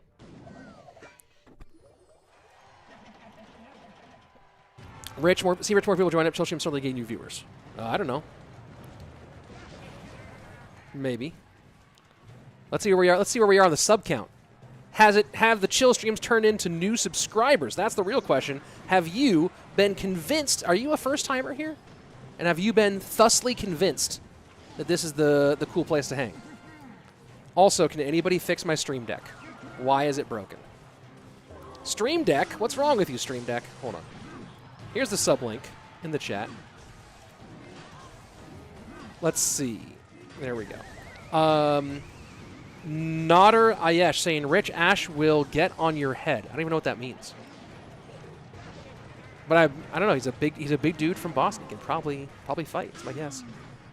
K-Craft, how to get into esports for Clash Royale. I'd press the button. It doesn't work. Make top 1,000 ladder. There you go. Make top 1,000 ladder. Tower down. Betfas in Zavin. How tall do you have to be? There is no required height. Hippie1 Kenobi. Ash's hands are like his videos. Rated E for everyone. Dude. That's the winner of the day. Hippie1 Kenobi, comment of the day. Ash's hands are like his videos. Rated E for everyone. Dude, that's great. That's so funny. Someone needs to... I mean, I need to tell Ash that one. He'll think that's great. First time, that's why I said chill stream feels good. Oh, cool. Yeah, depending on the event, sometimes the streams, sometimes like I button it up more and I'm like really giving you the casting. Depends on the game too. But today we're just kind of chilling, watching some Clash Royale. You know what I mean? Any of us can play CRL now. Yes, Kelly Lawrence. That's correct. Never gonna give you up. Yeah, I think you've said that a couple times now, Shivam. Let's see. He will beat you up, no questions asked. Okay, Nader, that's a really interesting opinion. Here's the one X factor you don't know, is that I have no idea if Ash trains. But Muay Thai and Jiu-Jitsu on my side. So, can I take Ash on this stream? I mean, he's welcome here anytime, obviously. Let's see. Mote on the Twitch chat. I like the casting a ton, but the chill stream is nice every now and then. Yeah, me too. I agree. I think B-Rad is the tallest CR content creator. No, I think it's actually Morton. Morton's like really, really tall. Ash is currently training to beat Sir Tag in boxing. I'm not watching that fight. That won't be good content. Can you be good at jiu-jitsu at 5'8"? Yes, you can be good at jiu-jitsu at any height. And 5'8's a fine height. Jiu-jitsu isn't about height.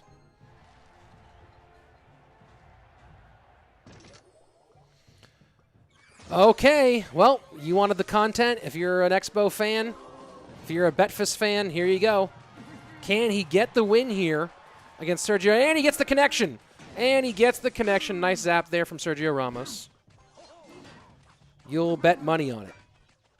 Interesting. Very weird thing to take such a strong stance there, Nader.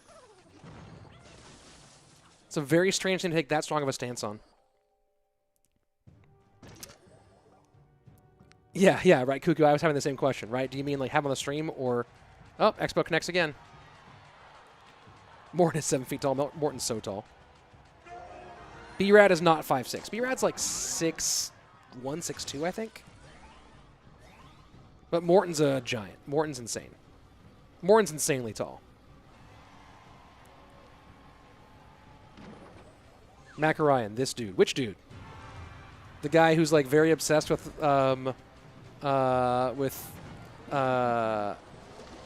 this me versus Ash matchup, or one of the players right now.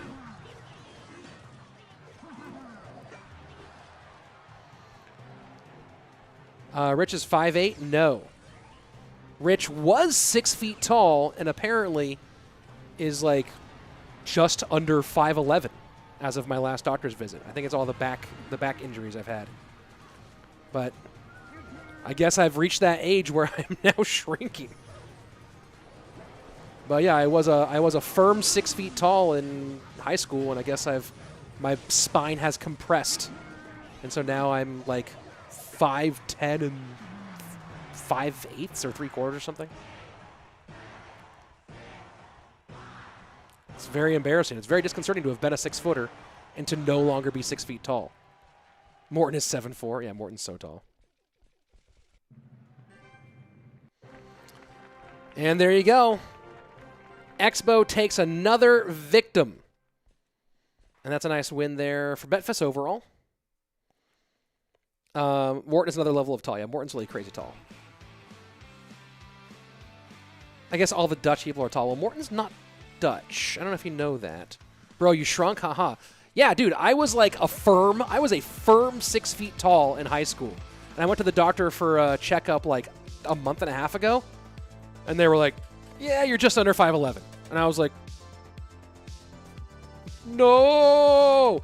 Do you have any idea how much that changes your identity to be like a 6 foot tall person and then not be that anymore? Like how much that just changes your whole view of you and the world? It's like, it's real messed up. It's a real messed up moment where your whole universe changes. Tio Rio, one might say he peaked in high school. Yeah, gravity taking its toll. Gravity and injuries, dude. Hey, my back is real messed up. Advice to recommend a pro. Make top 1,000 ladder, Mac. That's it. Rich, all the new generation are tall. I saw this a lot. Lord Baylor saying that happened to me. Dude, it's like crazy. Like, if I had gone from 5'11 to 5'10, that would be less problem. That would, like, hurt me less. But from 6 to under 5 to just under 5'11, like, to go from 6 to not 6, that's like a thing. That's a thing. That's a thing. You know what I mean? Shirang, no one cares? Well, then watch something else. Any advice if you're only 5'7", 5'8"? Get leg implants to make yourself taller. You ordered the donkey goggles. What's up, Kelly? Get it. Right now we have switched to the Swedish meatball hangover. That's what we've switched to. Cuckoo saying, yeah, Rich, I feel like if you become 6 feet tall, it's like dividing by 0. Weird things in this life start to happen. See, being under 6 is saving our humanity. I don't know. It's hurting my emotions. Here we go. Airsurfer versus Bag. Let's get it. I'm going to do a little leaderboard check-in here on this event. Give me one moment. Doing a little refresh there on the leaderboards for the North America. It's not refreshed. It's not fixed on. Oh, it's not updated yet on Royale API. That's unfortunate. Bag was 3-1 in match play coming into today. He's now 3-2. So a win or loss here will be real critical. A win here, he takes one off of Airsurfer, which is huge, but also moves up to 4-2. A loss here ends up at an even 3-3, and that's going to be, that's a very different prospect.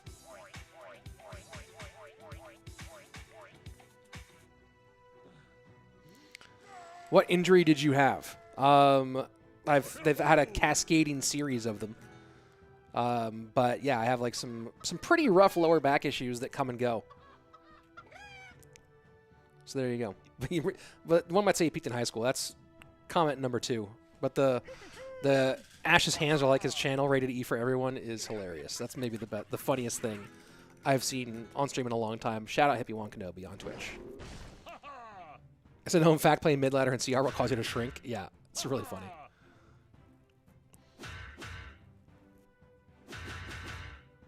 Let's see. Morton is German, and also his father is Thor the God. Yeah, sure, all right. Maybe your tape measure was always wrong? No, the doctor wasn't wrong. The doctor accurately measured me at 6 feet tall, and then another doctor accurately measured me many years later at just under 5'11".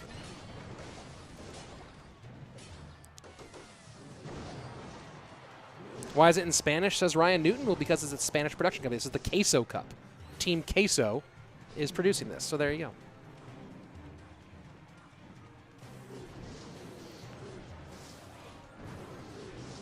Lava Loon from Airsurfer. That's going to be a nice big old connexion. And it gets NATO'd. But no, the NATO is the bomb in range. I don't think it is. I don't think it is. I don't think it is. Oh, it is. Okay.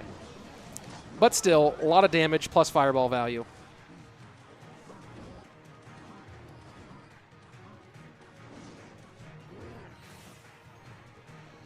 Inferno Dragon sets up to the right-hand side. Cuckoo saying Airsurfer won this. Take my money if he doesn't. Sure.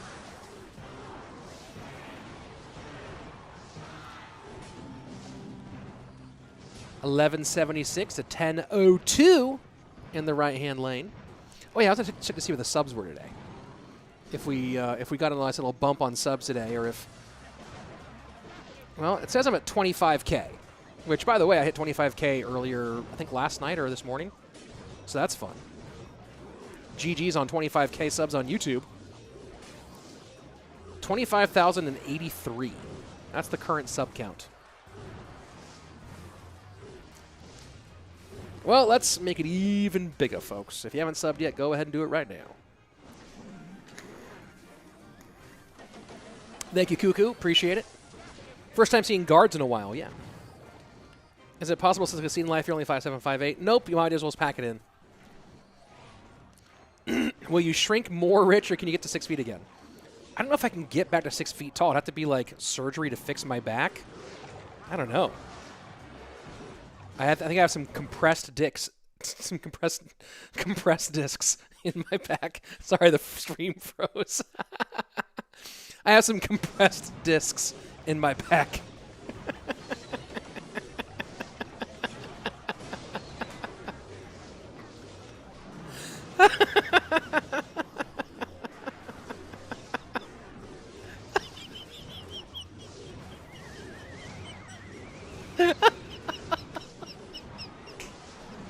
I can't stop laughing.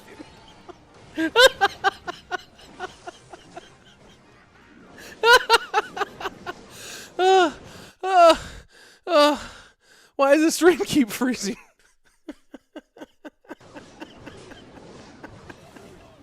Okay. Compressed discs in my back.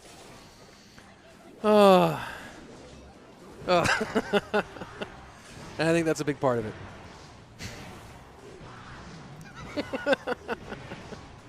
Oh well. It was family friendly. Well, it's intended to be. You can't prevent every slip of the tongue. Oh my God, I'm crying laughing. Oh, that's so funny. Oh, me laughing mixed with tornado was really funny. Oh my God.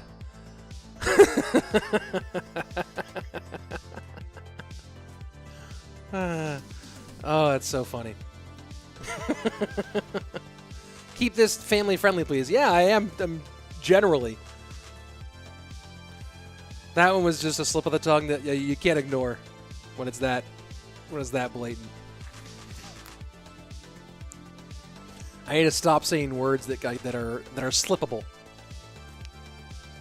I blame bad listening to what you said. Yeah, that's fair. Did that get clipped on Twitch? Probably. More likely than not. Let's join 2 clans and become pros. You got a nice laugh, says Abton. Thank you very much. I'm glad you like it. I'm glad you like it.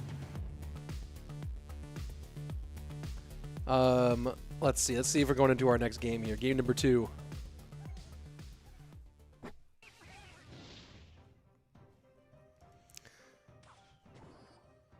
Is that coming through the stream there, the chat? There we go. Oh, your laugh makes the background tornado was hilarious. Yep. Thank you.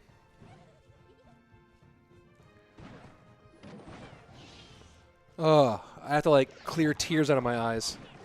Oh, my God. Why is no one using Goblin Drill? Abdullah, because it is banned. Not allowed. Joshua K in the Twitch chat saying, I hope Airsurfer wins. I hate Clone, I hate Spawners. Bag's playing both. Yeah. Well, that's, you know, to go weird stuff is very Bag. If there's any player in this group who's going to do weird things, Bag's the guy.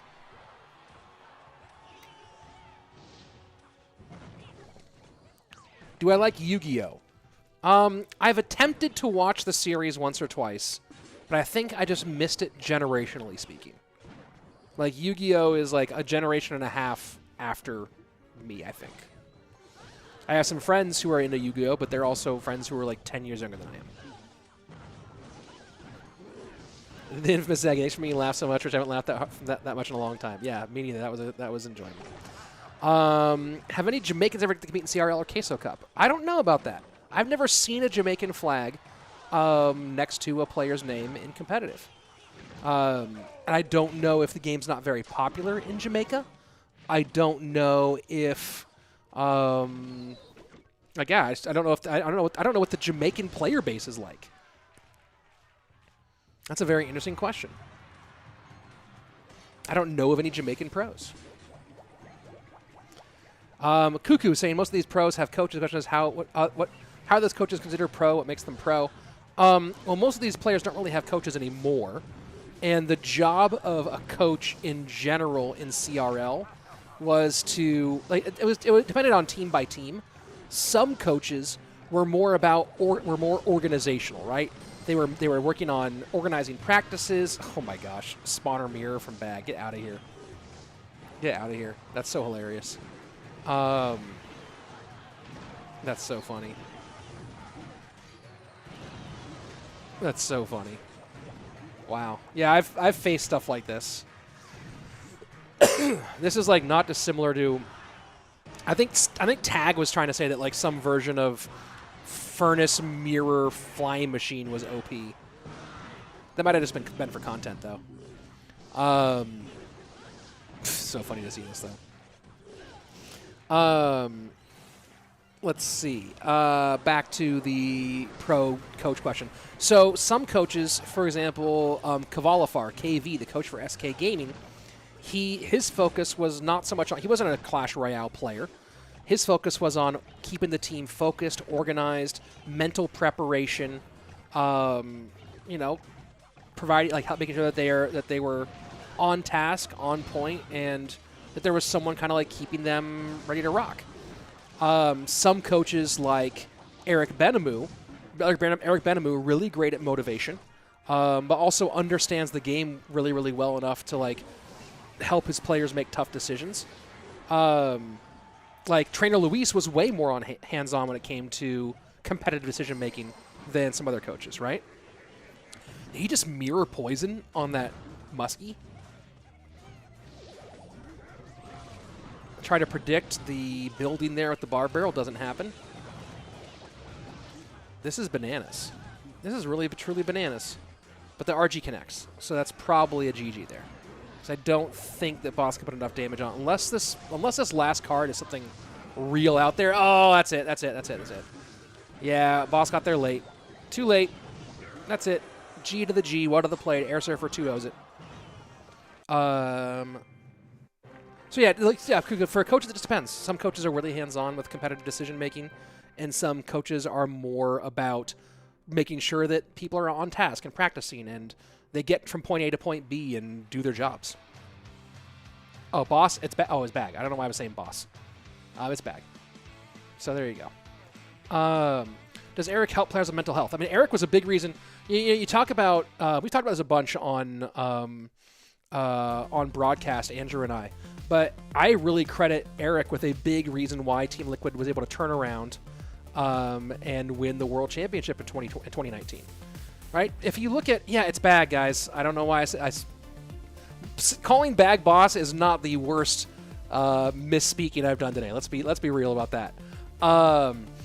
But if you remember 2018, you had the super OP team, right? You had Surgical Goblin, Azealis, DiegoE, Buffmac, and of course Juicy J as well. But they had no coach. Like, they just, Juicy J would give their war room speeches, even like coaching the team, and that team fell apart. They didn't practice the right way. They didn't have someone who, a big part of a coach also is knowing the rules and interacting with league ops in tense moments. If you guys remember in 2018 season of CRL, there was the time that Liquid had a big issue with the league ops and got into a big argument with them. And that's a coach's job, is there to be part of that as well. So then when Eric Benamou came and joined Team Liquid as the coach, he did a great job of helping the players get focused. He was the one who would work with, he was the one who would go and deal with league ops and with that sort of stuff. He took a lot of stuff off their plate that they were having to deal with because they had chosen to be coachless in that first season. It didn't work out well. And then if you also remember in 2019, in that spring season when they won the Western Championship, they started off that spring split awful. Team Liquid in the beginning, in the spring split, let me go back and look at this, because I think it was 3 matches in a row that they lost. Let me look at CRL 2019. I haven't thought about this in a long time. But not World Finals. Let's just go to CRL West Spring Season 2019. So if I remember correctly, the start for Team Liquid was really rough. Let's see. Where is it? Where's the actual records of things? Hold on, folks. This is a worthwhile conversation. TBH. Let's see. Team Liquid started off, they beat Dig in that spring of 2019, and then they lost to SK, they beat Immortals. There was some point where they were not doing well. They lost to Tribe, they lost to Pain, and they lost to Complexity in a row. That's what it was. It was a 3-game losing streak that they went on that was real rough. So going in week 4, they were 2-4 in their record. They beat Dig and they beat Immortals, but they lost to 4. Yeah, they were 2-4 in week 4. And they were really looking like it was going to be a repeat of 2018. And Eric, I remember this moment in after they lost to, I think it was after their loss to Complexity, when they were 2-4, and they were the players were being snippy with each other. And I remember Eric pulled them all aside for a real heart-to-heart talk. None of us were a part. It was just the 5 of them. It was just Eric and the 4 players, but pulled them aside for a real talk. And then they, after that talk, they totally turned everything around. They went on. The next match, they beat Fnatic. Then they went and beat Cream. Then they beat Team Queso. Then they beat Misfits. And I think that, they went on a 5-game winning streak. That was when Canario and Surge went off. They just went crazy off that one. And they qualified for playoffs. And then, of course, they did they ran through playoffs and they won that spring split. I think they they ended up making it to top 3 or top 2. They ended up making it bound at the 2nd place on that big run. That's right. And then they beat Immortals and Liquid. or they beat Immortals and SK, right? And so that's you talk about. Oh no, that Cuckoo. I brought up that specific. I know the story there, but I brought up those specific matches. But that was a huge. That was a huge moment for them to get it back. To be fair, yeah. To be fair. But that was a big moment for them to like reset and get back in shape and get focused and turn around. And that was you have to credit Eric for that. And then of course they went on to win World Finals. He was smart enough to figure out, another big choice of Eric was to essentially go with the 3-man squad and fall, and sign Igor, knowing that he would only have him for World Finals. And of course, that worked out really well.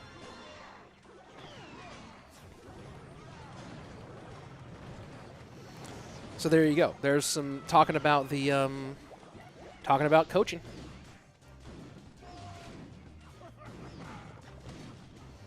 Let's see. Laughter's contagious. There you go. Let's see. Looking at some chat here for a second. Yeah, Hasiel the kid is playing like a god. Yeah. Oh, did he win again in off stream? Let me look at chat. See if look at the league chat and see if there's anything about that.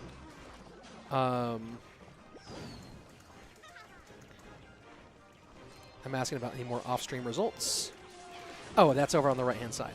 Let's see. Qasim beat Lattack. Magma beat Anaban. Oh, that was an on-stream match that we didn't watch because we watched Boss versus Bag. Christian Santana saying, which team rival was the best? Hands down going to be Liquid and SK. I think so. I think Liquid SK is the best.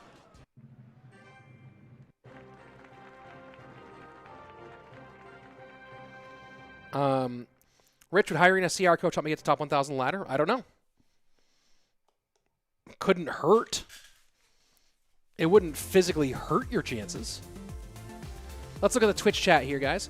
Who is Hasiel? He's a young, talented player.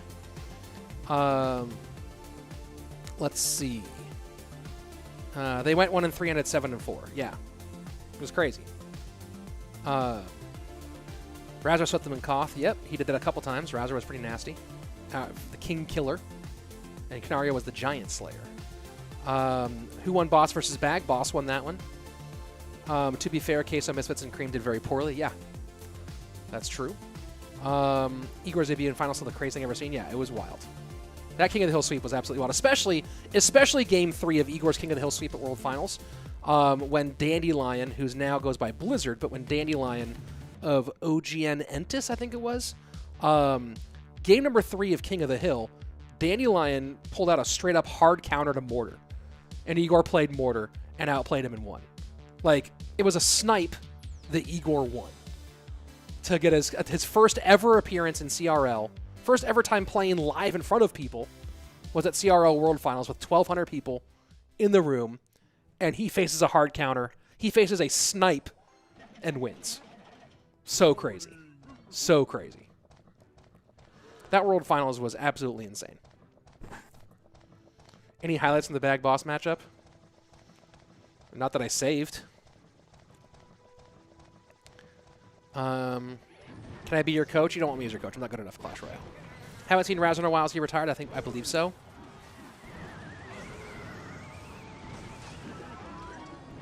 King Tower activation. This is I guess this is the new Electro Giant build. And my guess here, I could be wrong. What was I talking about the snipe? Thanos in CRL World Finals 2019 when Igor made his debut. Game number 3 of King of the Hill was against Dandelion, and Dandelion sniped Mortar, and Igor played Mortar and won. It was crazy. It was one of the craziest things I've ever seen live. I'm wondering about this Electro Giant deck, and I'm wondering if this is one people are playing right now to counter Goblin Drill, but that they like, and so they're playing it here in this game mode. I'm not going to say your name, but you know who you are in YouTube chat. Eric said he was always most impressed with Igor's ability to win against impossible matchups. Yes, that's true. If you could see one pro return, which would it be? I kind of miss Music Master. RF. That'd be the one I want to see return. That's probably a pretty easy answer for me. I think he's he was right to retire and he's moving on. It's good for him. But if he wanted to play and were passionate about it, he's the guy I want to see come back. Really fun guy to watch.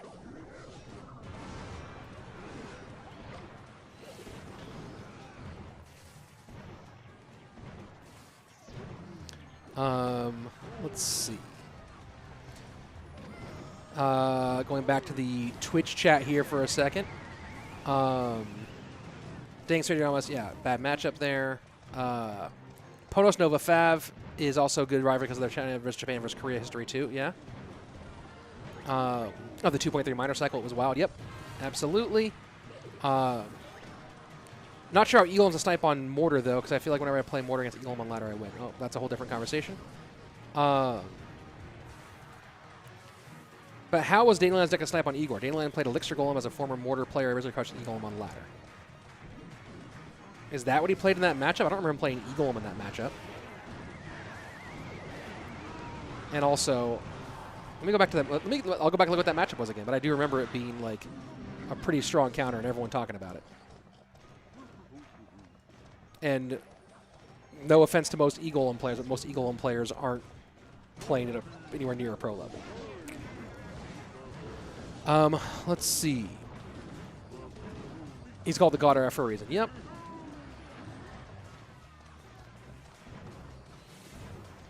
And that's a nasty flying machine on the left.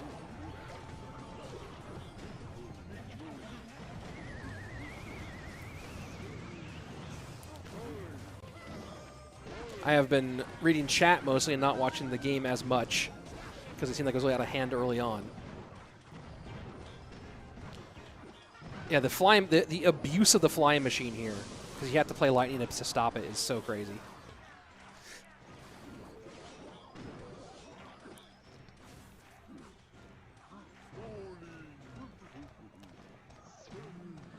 Bowler goes left, pigs go right.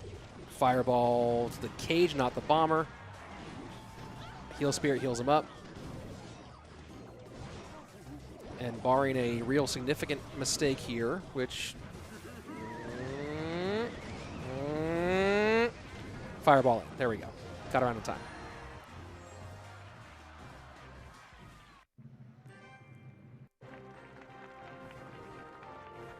So there you go. GG. Oh, I had a bunch of text coming in. Hold on, folks. Hold on, folks.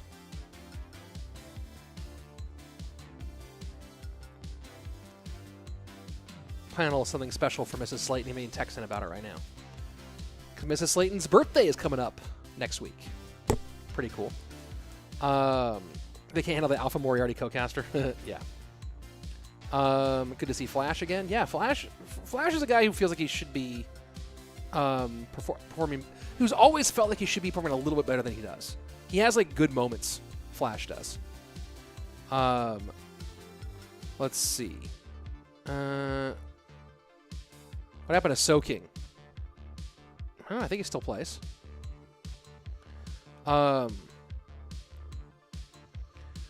if they never happen? What if they been to World Finals and just World Champions are only runner-ups? I don't know, like how you do that, right? Especially because so many of those runner-ups and World Champions are like 2v2 specialists. I mean, some of them can obviously ball, but that's an interesting question. I don't know. I mean, like Tournament of Champions could be fun. It'd be a fun piece of content, for sure. You know, but then you have to go back and get people who don't really play the game anymore, right? Like, none of Liquid. I think Canario might still play. But not, like, I don't think he plays competitively anymore. I think he just plays, like, for content. But Serge doesn't play anymore. Diego doesn't play anymore. Igor's still playing, obviously.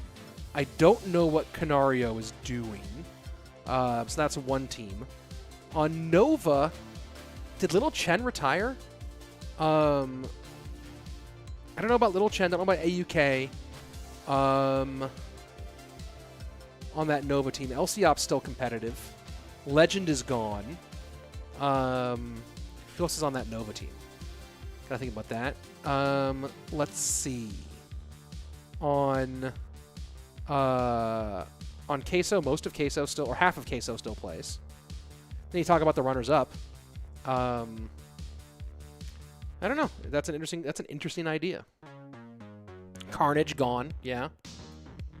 That's right. Carnage was on that Nova team. Here we go. Game number 3. Sergio Ramos and Flash. Let's go. Meek and Booyah retired a bit too early. Maybe. Not sure. He has flashes of greatness is a good way to put that. I missed that one earlier, Blaine. Little Chen did retire. Okay. Good to note. And again, good for him. When it's time to move on, it's time to move on. Little Chen retired. Everyone thinks changing so much with the pros. Teams have kind of disbanded. Yes, and also, this is part of why I say I think there's very few pros who retired too early. There's a lot of pros who were only still playing because they were pros and making money. Right? That's one of the negatives of team play. There were a bunch of pros. Dude, being an esports pro in general and being a Clash Royale pro in particular is a really tough grind. It's a super demanding, like, you have to be playing so much, staying up on so many matchups and interactions in the meta. Like, you can't take any real time off. Like, it's hard to take time off. Being a CR pro is really crazy hard and really demanding. And there are so many players. I actually said, one of the things I think I might have said it on Twitter, but I said it somewhere publicly, that the change from teams to solo, like, allowed a lot of players to retire who felt like they couldn't because of the quote-unquote opportunity or because of the money that they were making being a CRL pro. And it kind of like allowed them the ability to leave. That didn't have before. And I remember specifically, actually, RF. I might have said it on the stream once. And RF in chat, said oh yeah, that's 100% true. A lot of players just felt like they couldn't quit because of it. So the switch allowed some players to quit, which, again, burnout is a real challenge. And if you feel like if you're not loving it, you shouldn't be doing it anymore after a certain point. Especially something as demanding as this, and as short-lived, right? You're not going to be a CRL pro in your 30s. So there's some of that. I think is a big thing, and also it makes room for new blood. And that was one of the hard things about CRL team format. Was for whatever reason, whether it was the orgs weren't endemic to Clash Royale and were relying on other people to recruit, or because for an org often someone being visible from a content standpoint is worth more than a relatively unknown but much better player. There were definitely some players in the later stages of CRL for the team format who were kind of just taking up space, who were kind of there because they were there, but that there were definitely players better than them waiting in the wings for their opportunity. And for whatever reason, a lot of teams did not progress and innovate with their rosters in a meaningful way. So, that was also a challenge. Oh, you got juked by your own fish boy there, Sergio. That's brutal. We've been there before. We've definitely been there before.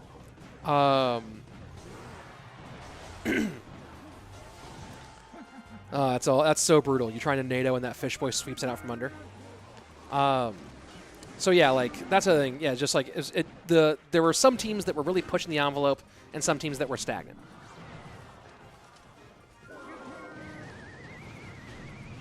So I'll look at chat here in a moment as we get down to the final minute and see if there's any way. There's no way. Log and poison, fish, minor hits, poison in, GG. GG. GG. There are also, the other thing too about orgs is some orgs were really, really wonderfully committed to both their teams and the league, and some teams were far less committed to it. I'm not going to get into any real details on that one, but you think of the teams that were consistently pretty successful, most of them, there's a reason why. And the teams that weren't, most of them, there's a reason why. So there you go. Let's go back, look at the chat here for a second, and I'll answer some questions as we wait for our next matchup. Is it just me as a miner moving faster underground now? I don't know. I've heard something say that before. Let's see. Let me look at the YouTube chat first and the Twitch chat.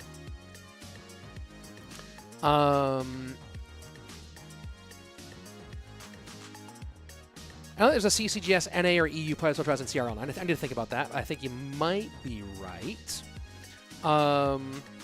Christian Santana saying, which breakout moments did you enjoy casting the most? Like Igor's debut or Wallace is popping off at World Finals. Igor's debut is one of the best breakout moments. Lapo's debut, like when Lapo first got in rhythm, the first Lapo hip sway was a great one. That was a really fun one to cast for sure.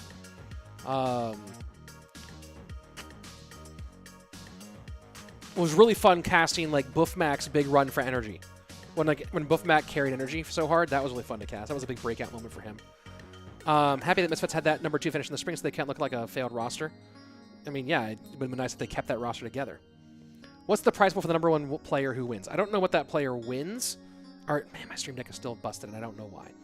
Here are the rules for this event. I think these are the right rules. I could be wrong.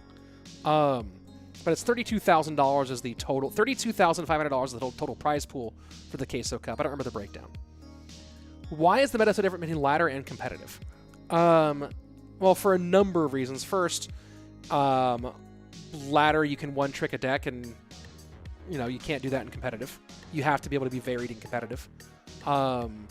People have brought some of the ladder one-trick decks in, but you really you can't just do one thing in competitive play. Also, of course, dual mode does change some things as well in the modern day. Are OP Sam and Javi still playing? I don't really know what they're doing. I've seen them in and out a little bit. I don't know if they're really playing. I think maybe Sam might have moved. I think Sam got frustrated and might be done. I'm not entirely sure. I haven't talked to him. I don't want to speak on his behalf. I don't know what either of those guys are doing right now, actually. Your best season finish is 60-88. Is that good? I don't know the exact breakdown primary. I mean, from the standards of this universe, mine's 63-23, and that's not good. But it's better than the vast majority of players. By far, most players never break 6,000. So you are better than most players by a fairly large margin if you're breaking 6K. Let's see. Who's my favorite DG pro? I don't know what DG is.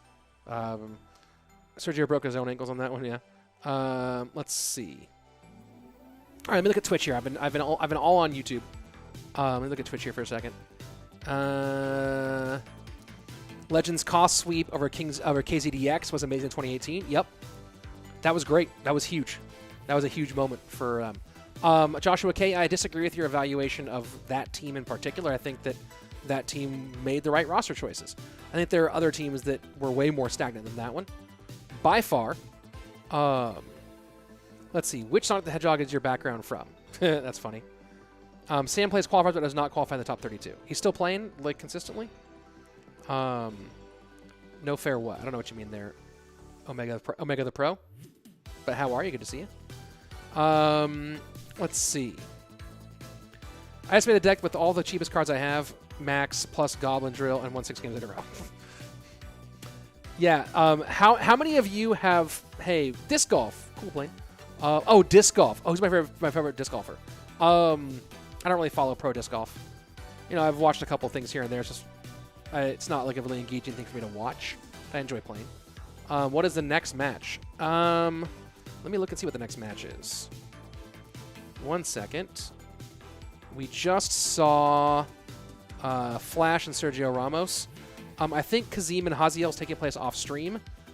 It might be Betfas and Boss. And then Anaban Lattack is today, and Pompeyo YoSoyRick. Did I check if Dandelion played Eagle? I'm pretty certain he did. He might have, and also I think that the version he played at the time was considered a counter. But let's go look at the 2019 CRL World Finals. Let's go take a look. I'm going to mute that stream. I actually have that game saved on my computer somewhere, but... Okay, so here's a shot of all the Team Liquid guys. They're on the bench, which means that Igor's up there. Oh, Igor versus Dandelion. Here we go. Oh, I clicked right to it. All right, I have that playing over here, but now let's go ahead and jump back into the game. Here we go, Lattack and Anaban. Let's see. Well, Dandelion's first card was a... No, Dandelion played... That's minor Night Witch. Yeah, he didn't play E-Golem. Dandelion, I'm seeing minor Mega Minion and Night Witch, so no. Rich Layton, if you won this year's World Finals, how would you spend the prize money? Good question. Oh, I did it inside play. I did it inside the play. Oh, it was E-Golem. It was an E-Golem deck, but it was like a weird E-Golem deck. It wasn't like E-Golem Battle Healer. It was this weird other E-Golem deck.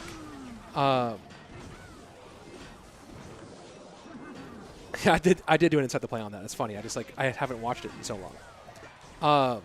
Yeah, so it's not. But Joshua K, you can't. This is not even a meta deck. This is like an E-Golem. This is like a weird E-Golem deck.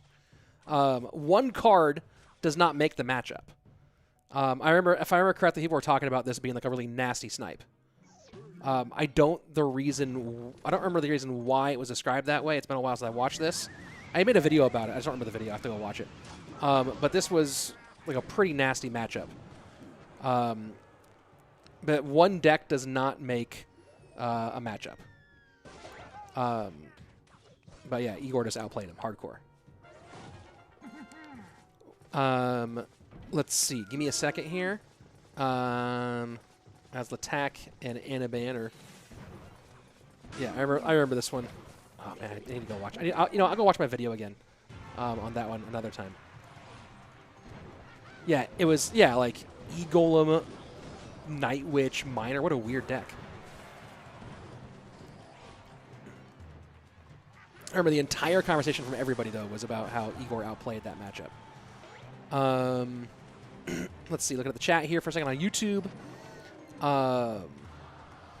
If you won this year's World Finals, how would you spend the prize money? That's right. Let's see. How to spend the prize money. I would pay off part of my mortgage. I'd set aside some for investment purposes. I have to figure out where I donate to, but I probably donate to a few different organizations that I like working with. Maybe even set up like a small endowment for. I'm a big believer in summer camps and like an endowment for camper sponsor, like whatchamacallit, not sponsorships, scholarships, so kids can go to summer camp but can't afford it.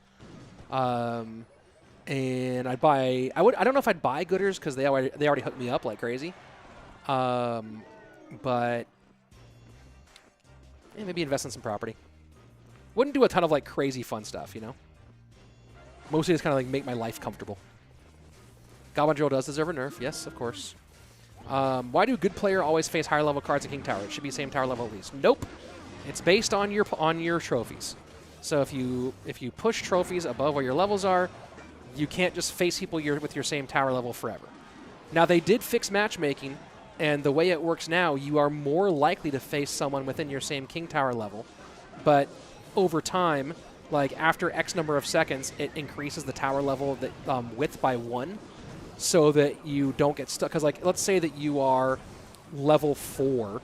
Like, right, this is the whole problem. Like, you're level 1 and you push up. Oh, there you go. GG. GG. Nice work there, Anaban. So when you're talking about you have a lot of money, yeah. Open up a Roth IRA. I already have a Roth IRA. What do you think? I'm new? I'm already well invested. I would just be doing more. I put in more investments. Let's see. But yeah, no, they actually adjusted matchmaking, so you are now more likely to face someone closer to your same tower level at any sort of space. So as time, but like, and then the way it adjusts is it adjusts to like make that wider as time goes on. So yeah, whatchamacallit. So it makes it wider as time goes on. But like if you were level 1 and you could push up to like 8,000 trophies by only facing level 1s, that would be ridiculous. They're not playing the new card because it's banned from competitive play for the month. It'll be available in July to be played, but it's not in any competitive events, including CRL for this month. I think if Dandelion wanted to actually snipe Igor, should put arrows instead of poison. That might have been before the arrows rework, wasn't it? When was the arrows reworked to 3 waves? Was that before World Finals? You know, it might have been before that. All right. Well, this guy, thank you. I don't know if I have any mods, but this guy is going to be banned. Yep. Goblin Drill is banned, and so is Matt Reed from the YouTube chat. Which one is more banned? Well, Goblin Drill will be allowed in CRL next month. Matt Reed will never be allowed again. So there you go. Anaban's good. Him not being on a team lets us see him grow more because he doesn't always play all their players. Anaban has always been really good in ladder and never been as good in competitive. And Morton talked about that a bit last week. I don't remember what he said.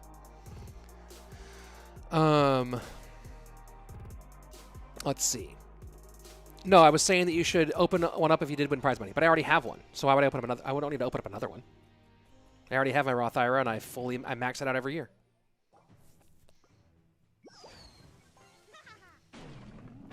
Let's see. Yeah, when was the Arrows? When was the Arrows rework? Arrows Clash Royale. It might have been in 2019. Now I think about it. Wait a second. Why is my computer's being real goofy? Let me turn my keyboard off and on because my keyboard is weirdly disconnecting. What is happening? Why can't I type? Oh my gosh, come on. Oh, that works there. For some reason, I cannot type in Google. What? I can type in chat, but I can't type in Google? What is this world coming to?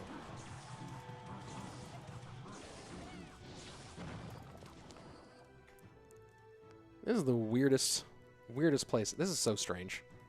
My computer's being crazy today. No co-caster today? Nope. Who's Matt Reed? He was a guy who was being toxic in chat, so I banned him forever. For life. Hey, Rich, I hope I didn't tune in too late. No, not too late. I mean, you're late, but not too late, I don't think.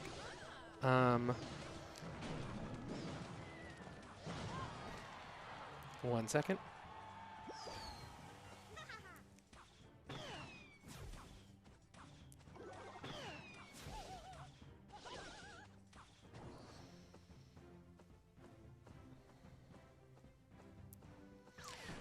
There we go. Clash Royale is getting more popular currently. What do you think are the factors for that? The new update was really good for casual players. It really helps with progression a ton. And the sentiment has been very positive for it. And this game, even though there's an esports scene, even though the game can be played at a very high level, the game is a casual game. Casual players are what make any game thrive. So the new update was great for casuals, and that makes the game more popular.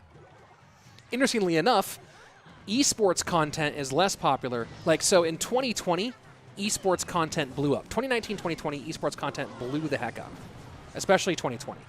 But in 2021, esports content is not doing as well, but casual content is doing much better, especially after the last update.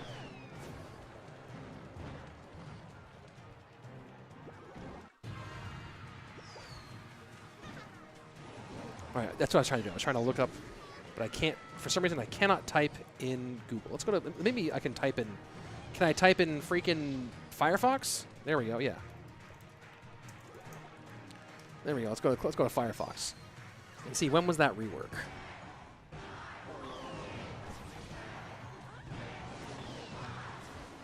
That was. Here you go. Here's why I didn't run arrows. Oh no! Wait a second. November 27th. That arrows rework was right before CRL World Finals. The CRL World Finals was like December 1st, I think. And that arrows rework was November 27th. Interesting. Maybe this hadn't been playtested enough. Maybe people didn't realize how OP they were at that point already, because it was such a close turnaround.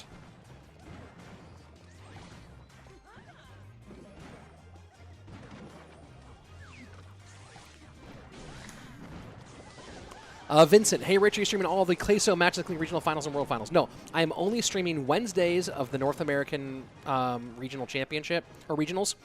I might stream regional finals and stuff. Just depends on what the schedules are like. But I'm not going to be streaming a ton of the Queso Cup. I'll be streaming like 1 day a week of this chunk of this group stage, and then some more of it afterwards. My voice is calming. Oh, that's good. That's nice to hear. Final minute, triple elixir. This hog EQ's probably got it locked all the way down. Log, firecracker, EQ.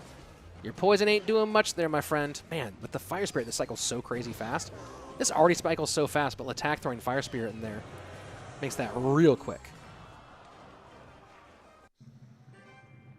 You know what would be really helpful with Goblin Drill if they unboosted it. Most players can't play during next month as it's not boosted. Why not if a card 90%? Well, first of all, you don't know if it's not boosted. You don't. They've boosted cards for 2 months before in the past, and also with magic items, because of magic items, I maxed out Goblin Drill the moment I got it. I just went max.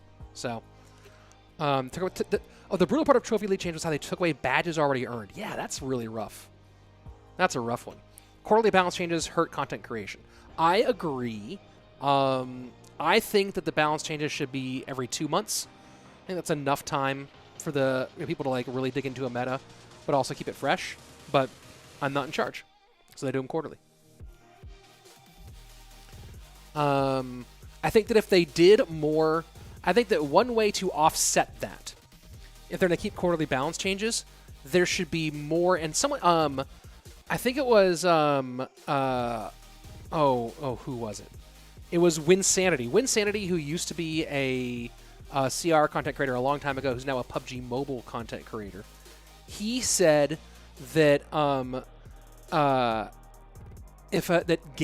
unique game modes need to have a competitive element to them, like either a ladder or a tournament or whatever it is, or they don't really get much love, right? People don't get into them.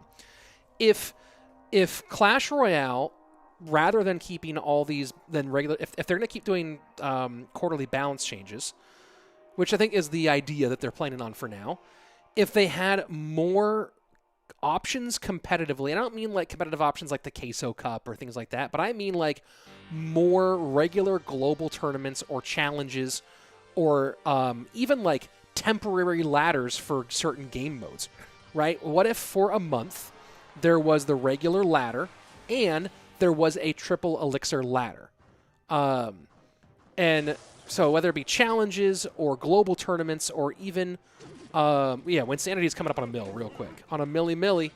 Shout out AMG, where I am both an employee and also a talent at AMG. But the RIP matchup, funny. But I think that if it's something like that where there was more different ways to, play the game in a way that mattered, and not just a challenge just isn't. If there's nothing to show for it, a challenge doesn't mean hey, here's a 12-win challenge for this thing. Whether it should either be global tournaments or a separate ladder for other game modes, I think that would be really impactful. That's what I say. Whoa, triple elixir. Three Musketeers. I forgot how to say them. 3M Pump. I messed with this deck for a few minutes. It's sad the game evolves around competitive Clash Royales that consists about one. That's Adam Morris. It 100% does not revolve around competitive Clash. In fact, the devs kind of do not, they don't balance the game based on competitive. All of the updates have been based on the casual community. I would say, without question, that the game does not revolve or evolve around competitive. Competitive stuff is what's in the esports tab, because there's always competitive stuff going on. But the game does not revolve around esports or competitive at all. Let's see. Let me jump over to Twitch for a second, because I see Twitch chat going real big. Let's go Lattack. Yeah, it'd be nice to see if Lattack get a big win here against Three Musketeers.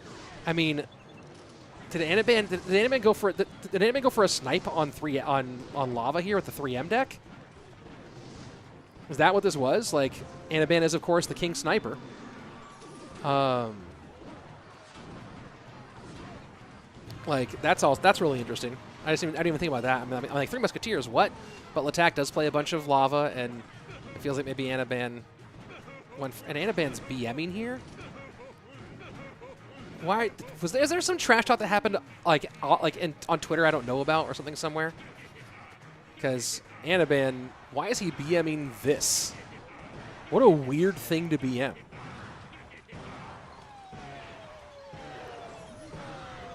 What a strange thing to BM. Oh, Lattack BM'd last game. Ah, got it. I didn't see it. I didn't see that Lattack BM'd last game. GG for Anaban.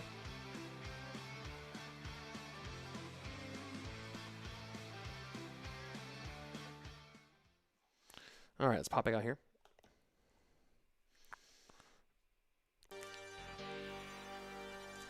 Not only much I can say. Good deck pick and throwaway game 1. I didn't BM at all. Elmo, what?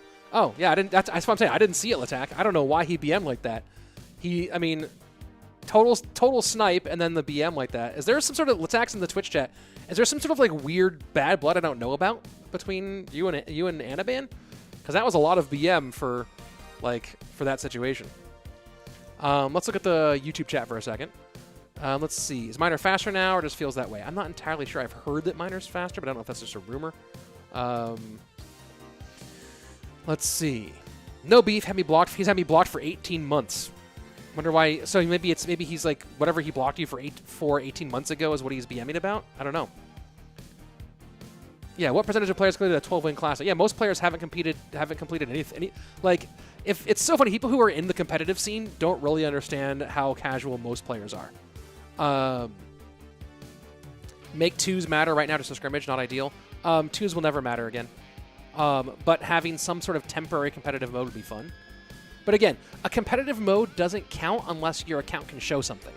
So I think having maybe more frequent global tournaments or having temporary secondary ladders, I don't really know.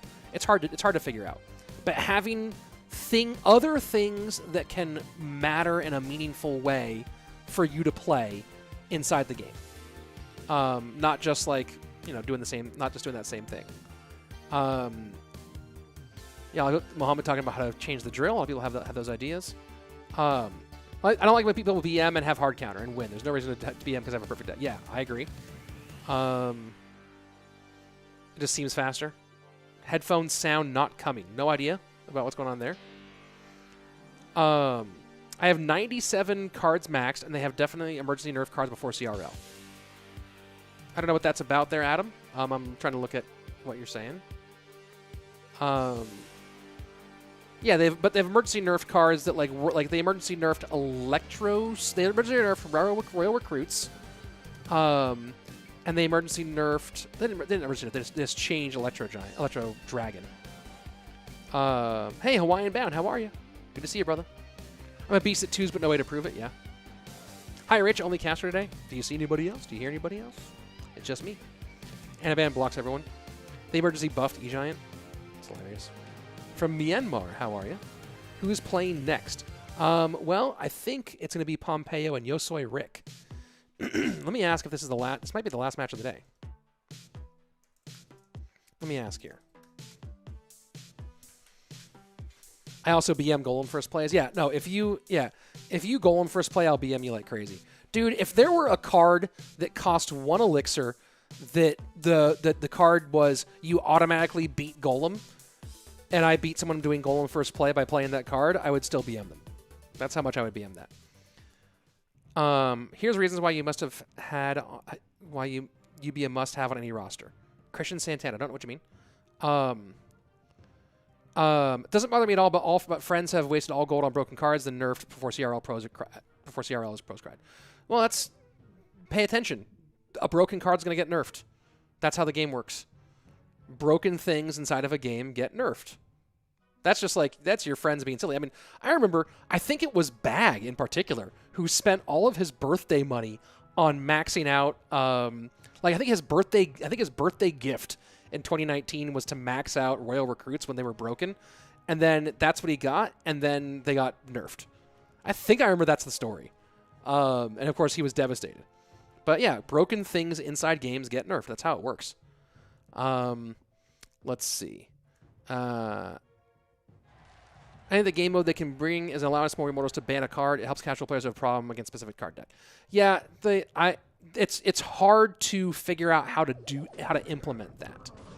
I think dual mode's the closest thing they're going to get to that. But also they're saying it's hard to implement dual mode outside of Clan Wars for some reason I don't really understand. I think CR should give bonuses and golder cards to players in the clan. It can't be within the clan. It has to be based on clan. I think your clan finish should give bonuses to the clan. But I don't think that it should be based, because then you could have some garbage clan and you're the best player in your garbage clan, and then you get some sort of bonus for being the best player in a garbage clan. All right, so looking like Bowler Loon Freeze out of YoSoyRick. Here we go. This is being played a bunch, right? This is one of the most popular decks right now that doesn't have Goblin Drill, because it runs Bowler and has a lot of, it's a meta, deck that runs Bowler. But what's interesting is people are running Goblin Drill decks with E-Wiz now to counter it, which is really annoying. Because I've been running this a little bit this month. Let's see. Here's reasons why you must have on a roster. You have knowledge of every player. You beat OP Sam on stream at touchdown. You beat Vulcan, I believe. All these things have happened once, but none of them mean I should be on a roster. Yep, see, this is the last match. Hey, guys, should I... You know what? I'm going to save it. I'm going to save it. I was going to debut one more pair of Sunnies, but I'm going to save it. Thank you, Jake Greenstein. I appreciate the love. How would you attract more interest in the pro scene? It's how you do the... It's all about how you promote it. But I think that it's very hard for them to attract interest again with it. Wait, well, I can't... Man, why is my... I'm going to have to unplug this. Hold on. All right, game number 1 there goes for... So this is weird. That's weird. I can switch... A lot of my tech is going haywire right now, guys. Like the stream. Yes, please. If you haven't yet subscribed. Will my sub button work? No, it will not. Because this thing is still busted. I have to restart everything. Do some real changes here. I remember you get donation perks for winning wars in Clash of Clans, more donos. Yeah, I think stuff like that. I think that bonuses for your clan performing well in clan wars or in in ladder, those would be good. I bet Rich has caused the sale of many dozens of gooders. Yeah, I hope so. I like the company. Let's see. BM Golem first play, Lava first play, Prince at the Bridge first play, Lumberjack, Loon at the first play. All above deserve BM. BM if opponent BMs. Yeah. Mates spend 1 year maxing 3M. 2 days later, they murder 3M. They can't balance. If 3M was broken and they had to do something, they overdid it, but they had to do something. 3M was really messed up the meta at the time. You're from Indonesia? Cool. Game 2. Let's see. How'd you track more into the pro scene? I don't know. They obviously... Is Pompeyo running 2.6? There's no way. Is he running 2.6 for the content here? Because is there any Hoggy Q deck that runs... No, it's Hoggy Q. I guess you run... I guess there's Hoggy Q with Ice Spirit now. Oh, that would have been fun to see him running 2.6 for the content against Rick. I would have enjoyed that. Hey, get some rest. Get some rest, Lattack. It was fun watching you. GG's. They got a $10 this game that can make it go on trending worldwide again. TBH, there's not the mood to do it. You know, there's things that everyone who's not inside of a thing think they know what the thing is. So is what it is. I BM that angry emo like 10 times when I win the hard counter match. I did watch UFC 263. I did watch it. It was a great event. I enjoyed the heck out of it. Hawaiian Bound. Rich, I want you to know you and Guy are the only CR casters I watch. You guys have really good commentary. Everyone else seems to be dry. I love working with Andrew. He's a good friend, brother from another mother, as we often say. I've really enjoyed having AC and Eric Benamou added to the team. I've really enjoyed having them as part of our casting squad. I think that level of knowledge from the pro and from the coach has been really an excellent addition. So I'm really I think that I don't want to speak for Andrew. I think we're both really happy with what adding those two guys who we already liked anyway, right? We already like Eric and we like Josh. I think adding those two guys has been a real positive for this year. Oh, Royal Giant getting deep in enemy territory. Fish Boy. Oh, you can't skeleton on that. Oh, but I guess you can. Never mind. Never mind. But that tower still gets shredded. Andrew's the Mario Lopez of CRL. It's been spoken many times. Rich solved 4 times 3. and I will sub. Well, that's 12. That's a weird. I'll show that. That's a really interesting. I guess you just wanted the sub and you wanted to give me an easy one. Thank you. Thank you for subbing. Appreciate it. Currently 18-3 in the tournament. Nice, Berserk. I washed out already. I had a bad run. I think I lost. I think I washed out at like 9. I was trying to play Bowler Loon Freeze, and I don't know the deck very well, and I only got 9 wins. Eric and Josh, excellent additions. Yep. Yates saying, I think YoSoyRick has matchup, not 100-0. Maybe like 60-40, 70-30. Maybe. Maybe.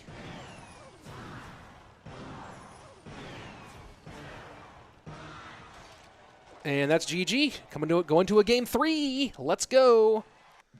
Can players sell your account? No, that is against terms of service, and the account can be banned, and often is. So there you go. Have you seen the Hog 2.6 but Goblin Drill? I've seen every deck but with Goblin Drill. Like, what did I play against earlier today? It was insanity. Hold on, I'll show you guys what I played against earlier today.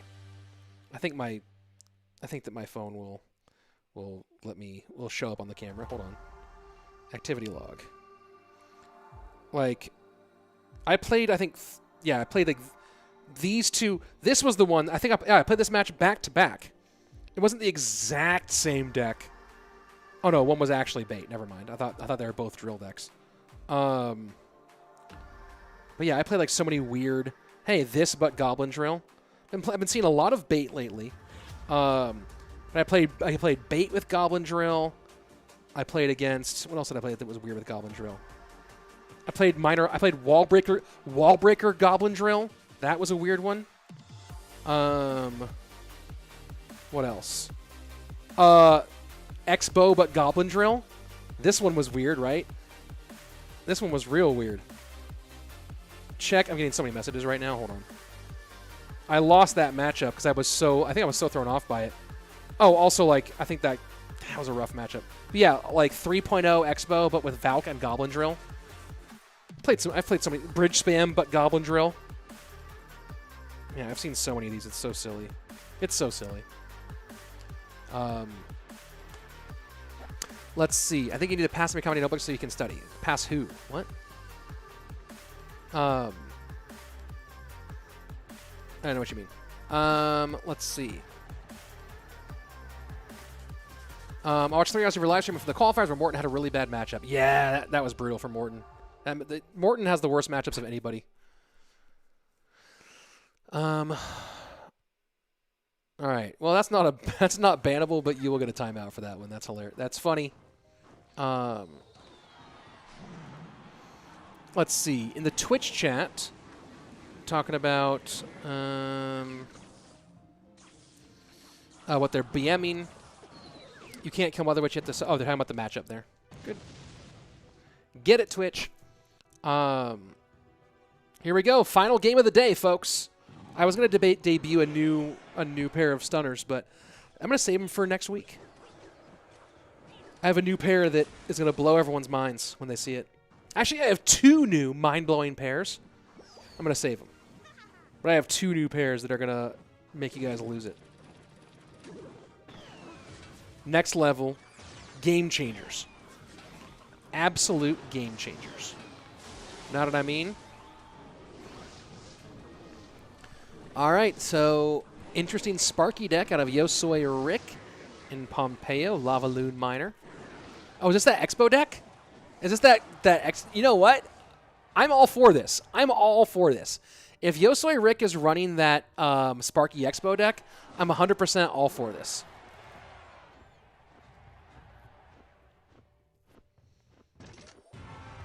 I'm all for it. I'm all for it.